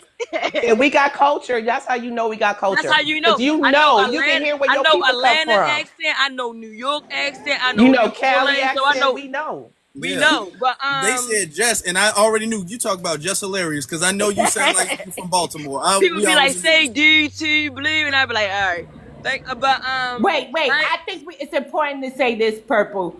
Do you identify as foundational Black I was American? ready. And I if was ready not, to get to that. I was ready to thank get to you. that on Thank BX. you. I already know. Yeah. So I Okay. am not FBA. I am considered American Indian, but excuse my language. I roll with a lot of FBA people, BX, Dr. No Job, Halo, etc., etc. I just wanted to put that out. I'm glad you said that, BX, because I was thinking like, damn, I'm good, but I wanted to identify that because important, right? it is. I'm It is sorry. important. I think it's important to No. It identify is. I mean, that those who are feel. not Go ahead. FBA can get it, right? So there are American Indians who get it. They get FBA, and I think it's important to showcase their voices in these spaces too. Yeah. So Yeah. Yeah, we still kind of like the same people. We just think different on like certain levels and stuff. But I do like a lot of my FBAs. A lot of them, they know who they is. I'm glad you brought that up, BX. But damn, I thought I lost my train of thought. What was I saying before y'all interrupt me about Baltimore? What was y'all saying? I don't know. But You were saying it was not disrespectful, and you didn't hear anybody call you xenophobic before you got on TikTok. No. I said I never heard of the word xenophobic until I got to TikTok. Okay. Yeah, I never heard the word xenophobic until I got to TikTok. I just feel like this. Since I've been on these lives, I've seen a difference. Hold up. I'm not saying a difference more so far as like, oh my God, like in a positive way. It's like how I was raised. I wasn't taught to HATE Africans, any type of immigrant that come over here. You feel what I'm saying? So it's just shocking to hear me come on TikTok, even on Instagram, Facebook. I never hear this, but as soon as I get to TikTok, I hear, oh, Black Americans are better than them, and it's all this hatred, and it's just like, damn, where did this come from? And to me personally, I think deep.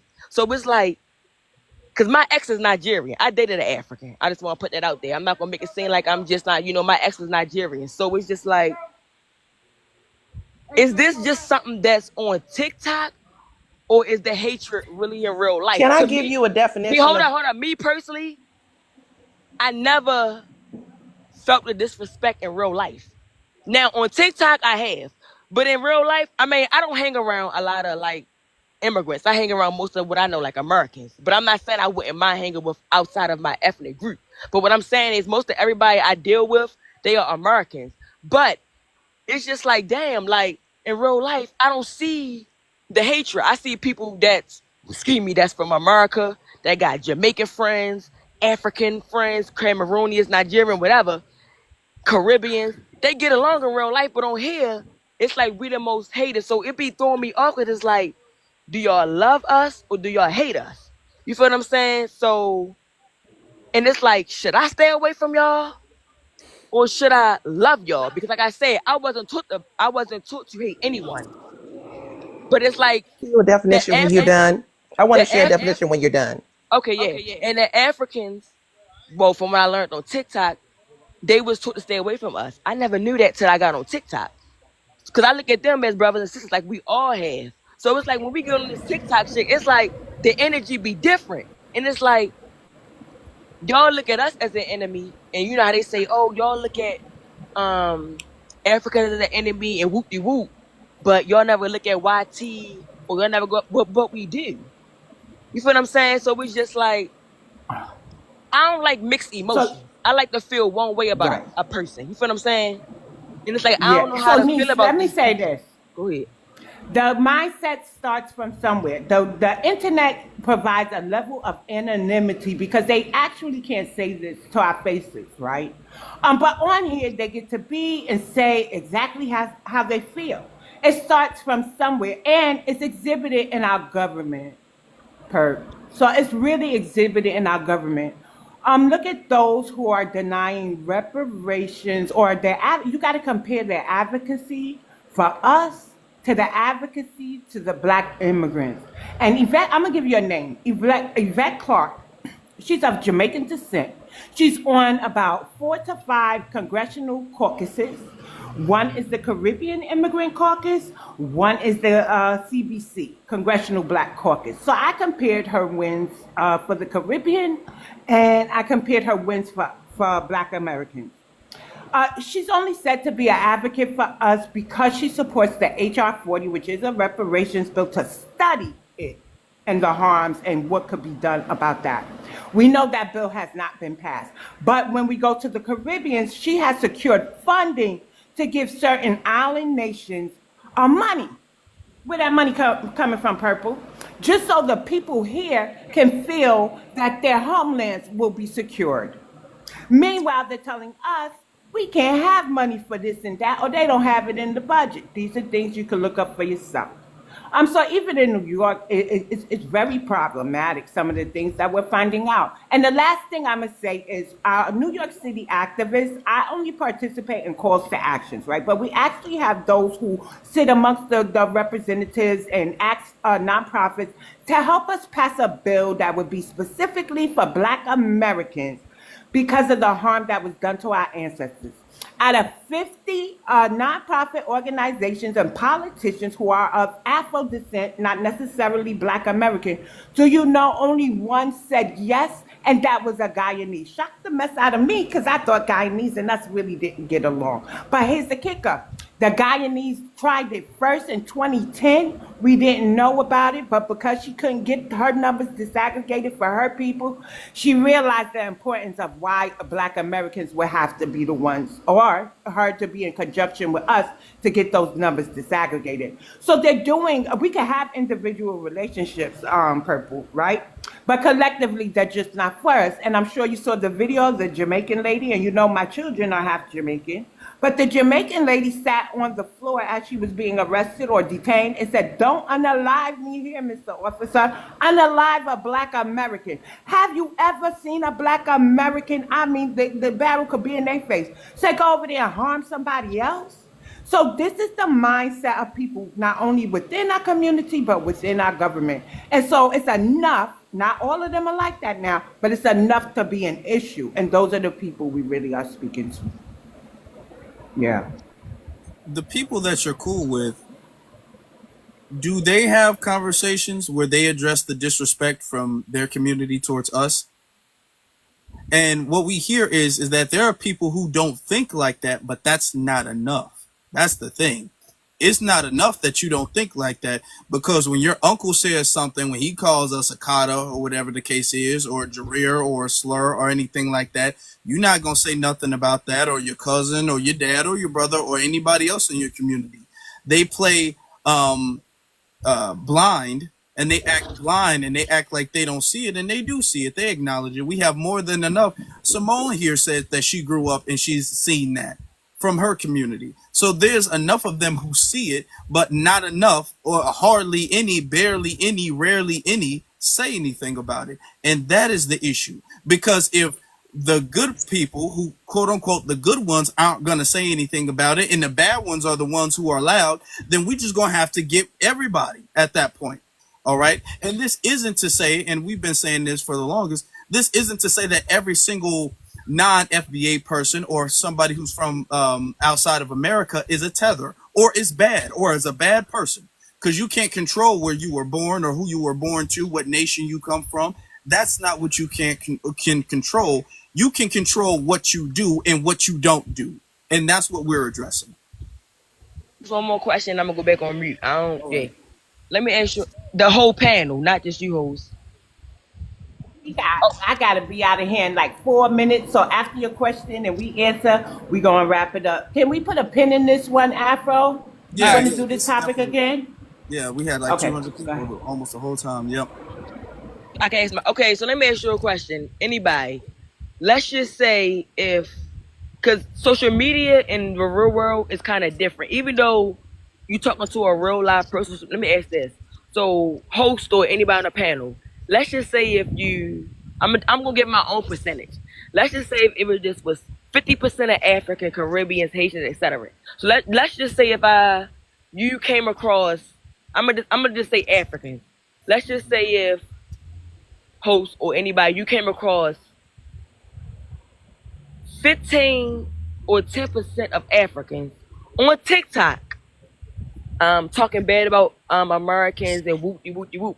But let's just say in real life, when you meet them, they good people, they this and that, you have a good time, etc., etc. Mm-hmm. What would you judge based off? Hold up. The reason why I'm asking that is because I always see people be like, well, in real life, they this and that. In real life, they cool. They But on TikTok, they disrespectful. They this and that. Whoop. So would you group everybody, or would you feel like it's just certain Africans? Can I jump in on this? Hold up. Let me ask. Wait a minute. Hold up. 1 minute. Did I ask that correctly, or did I ask that in a way that you asked it? You asked it correctly. Okay, I'm gonna let Afro King. I'm not. It's not that I'm gonna let Afro. I'm gonna ask you to reference Muhammad Ali and what he said about the rattlesnakes. Yeah, that's a good point. Okay, to be honest, you might have, and what he said, he did an interview. What he did is they were asking about white people. All right. And he said, if you have, I think 1,000 or 100 rattlesnakes coming at you and all of them want to bite you, all of them are venomous, but you had 10 rattlesnakes who are not like that, but they're all in this group, you're going to just close the door. You're not letting any of them in. You're not going to sit up there and let the ones in and hope the 10 rattlesnakes that you let in are the good one. You're not going to do that. Okay, because if they're all the same, operating the same, looking the same among the same group of people, you can't just sit up there and randomly guess, and that messes up your safety. You're not going to jeopardize your own safety with the hopes and the gamble that the 10 you let in are all good. And the thing is that if I meet somebody as an individual who's cool, then they're cool. As an individual, they are a single person with their own autonomy and their own mind, and they're cool. But that does not mean that they represent their group. That's what we're saying. And people are using the one or two cool people and saying, well, he's cool and she's cool, so they're all cool. No, that's not the case. All right. That's what we're saying. And what online, I know online and real life are different, but the thing is that online people don't have as much of a filter that they need to have in real life. So online people get to be more candid about how they grew up, about how they feel, and about how they operate. So that's the thing. It's not, and it doesn't even have to be a majority. The majority of police don't go around unaliving black people. Most cops don't do that, but yet you see when the ones that do, you see most cops rally behind that person. So that's the thing. How many cops do we see calling out the quote unquote bad apples that they say? And that's our problem with the police. Not one or two, not every single person who wears a badge might not be no damn anti-black racist, but there's too many of them who are not being called out by the majority. So what we have to do is we have to address the group, and this is what we're doing. Now So we have Hope, some I get laws what in you're West saying, but Indies. I don't want to Address make it. it sound like it's a divisive thing. I was asking a question because I see in the comments, oh, she did. No, I'm not. Because when it comes to my peoples, and BX know this personally, when it comes to any AIs or FBAs, I'm gonna ride for y'all. But at the same time, I'm an open-minded person. I try to see shit from both sides. Like I said, I dated somebody that's from Nigeria, and I've dated somebody that's from other ethnic groups. So it's just like, I just want to see from certain point of views. But Yeah, I'm gonna and they ride for might my be people no matter okay. Can what. I? They might be okay. That might be fine. I'm not telling nobody who to date. Okay, if you want to do that, you okay. No, Nobody's I'm not saying that saying they you. might I not. I'm just speaking. I'm Okay, not saying you personally. I feel okay, can but can what we're saying is we need to have the maturity and not think that I know somebody who's cool, because this is what a lot of token black people, let's be honest, I'm not saying you are, I'm not saying you are, but this is what a lot of black people who grew up around white people, they'll be all like, well, Connor is cool and Becky is cool, so I don't think white people hate us that bad, because they're around some quote unquote cool white people who don't openly hate them openly, and they start to think that those quote unquote cool white people represent the majority. So then they'll get out and say, well, hold on now, I don't experience that, and you might never have. But that does not mean that Connor and Becky represent the majority, or even that they don't secretly feel that way, to be honest. but Hope, I got this question though. Do you think all y'all, like all the Black Americans, are good apples? Like all y'all good people?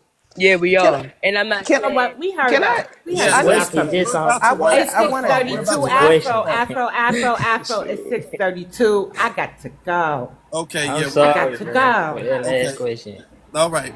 All right. No Um. last question for you, Yeah. Ego. Yeah. That's it. I'm Jesus, do you sorry. I'm wanna sorry. hold on? Hold on. We're gonna wrap things up. Okay. So I'm gonna let.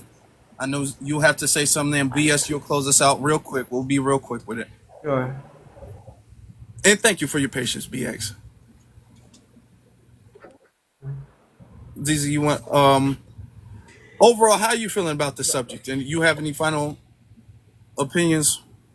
Of course. I'm sorry. I thought you was talking about the guy on the panel who was trying to say something, but yeah. Ultimately, again, the energy is only towards foundational Black Americans when it comes to the xenophobia, and it's not true.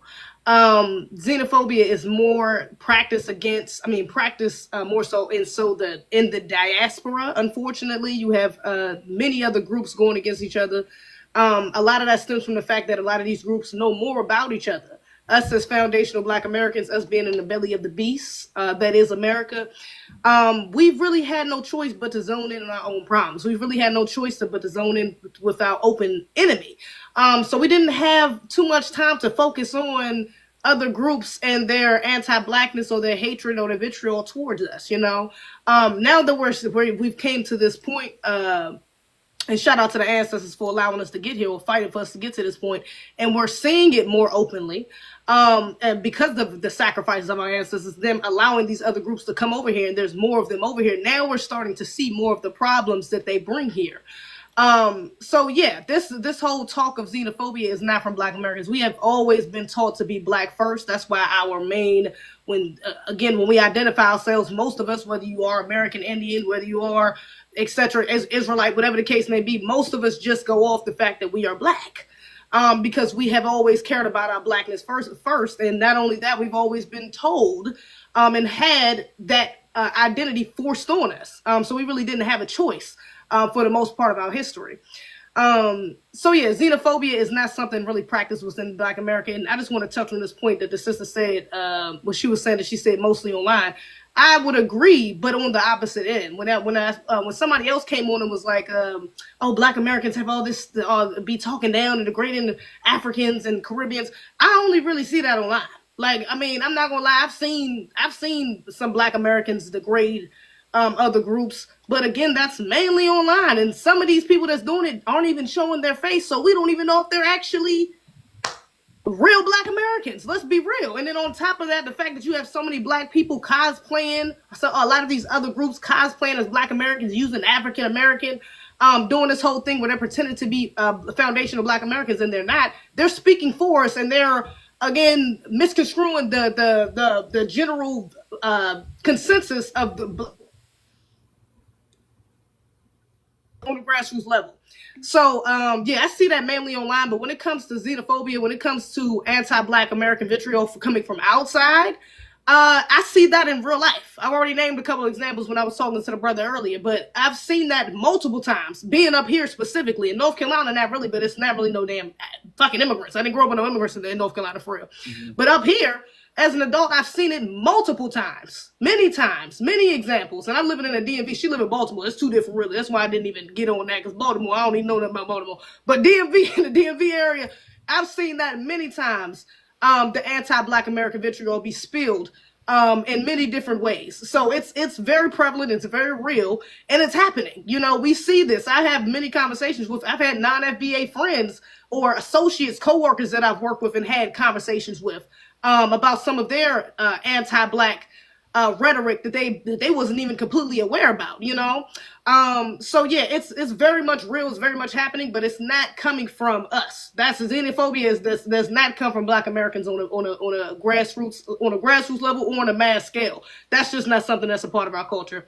But yeah, I'll land with that. Yeah, thank you. Very well said. Everybody tap the screen right before we go. Tap the screen. If you guys want to listen to the playback, follow and on us on For the Culture on YouTube. Go ahead and do that on YouTube, and then follow our own individual social medias, which are going to be in the link in the description. All right, y'all tap the screen. There will be a part 2, but you know we just don't have the time right now. So BX, you can close this out. When you already know what I'm going to ask you. When will there be a part 2?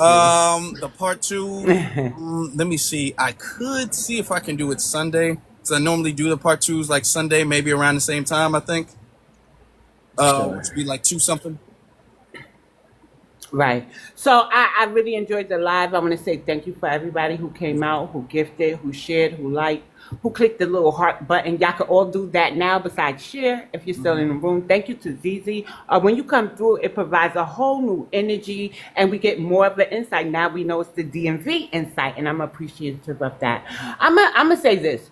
The mindset starts somewhere, and if we have been, they say we were the bully, right? So online, they get to spew a lot of things, right? Because they know they won't get handled, right? So I'm not saying that all immigrants are bad, and I'm not only saying Black immigrants harm us, but collectively Black Americans, foundational Black Americans, and we do know American Indians, we're could be one of the same, right? We're of the same lineage. I have some surnames on my ancestral tree that American Indians have on this. See how that works? And so we have been beat, berated, unaligned on this land for everybody else, but collectively everybody else isn't for us. They spew anti-Black American sentiments, and then they uphold it. That's why I always go to the government, right? In the government, they're harming us. There. And so we got to start speaking to that mindset. And there's not enough people calling them out. It's just not enough. For the Black, they know it's an issue with us and the police, and the Jamaican used it to try to wiggle out of a crime so she can live to be a criminal another day. So what if they would have harmed a Black American who's not even a criminal, don't have a record, never thought of doing anything bad in their life? What if they would have harmed a child? You get it? So I like the Muhammad Ali thing. And we could go to Malcolm X and our land. Malcolm X said he traveled, where he traveled internationally on that continent for a conference, that he didn't see a print media that had an instance of what was happening during civil rights. I believe it was Tennessee, with a Negro being beaten by the police. At this time, he was asking them to be the shepherd of the diaspora, especially for the Afro-Americans, and sort of kind of guide us so we can have this unity when we're fighting white oppression, right? They said they didn't want the Afro-American and Negro problems. Get it? So this is something that's rooted in history. They have always said no to us. Now, these back to home things and stuff is not even an option for me anymore. I'm not saying, if that's still, I think they're still making money off of slavery and it's not genuine, those return to homes. Because how could Ghana say, okay, y'all, come back home, and then allow, 300 white tea people or Arabs that look white tea citizenship in the same country? These are the people that ruined our families and relationships if you have ancestors from the continent. So we need to see more helping us, especially in our government that make the laws, and the business is pouring back into our communities instead of going around talking about your communities look like this and your kids act like that. Meanwhile, it's their businesses and we're giving them a portion of their wealth. Our land. All right. Make sure you guys follow on For the Culture. We can't let nobody else up. We can't let nobody else talk. We got to go. We gotta go. But y'all hit that like button. Y'all follow. Okay, me and the co-host. Y'all follow BX, and then we'll be back. All right. Y'all make sure y'all follow For the Culture on YouTube to listen to the playback. With that being said, you all have a safe weekend. All right. See you guys later. Love, peace, and reparation to my foundational Black Americans and my American Indians. I love y'all all to life.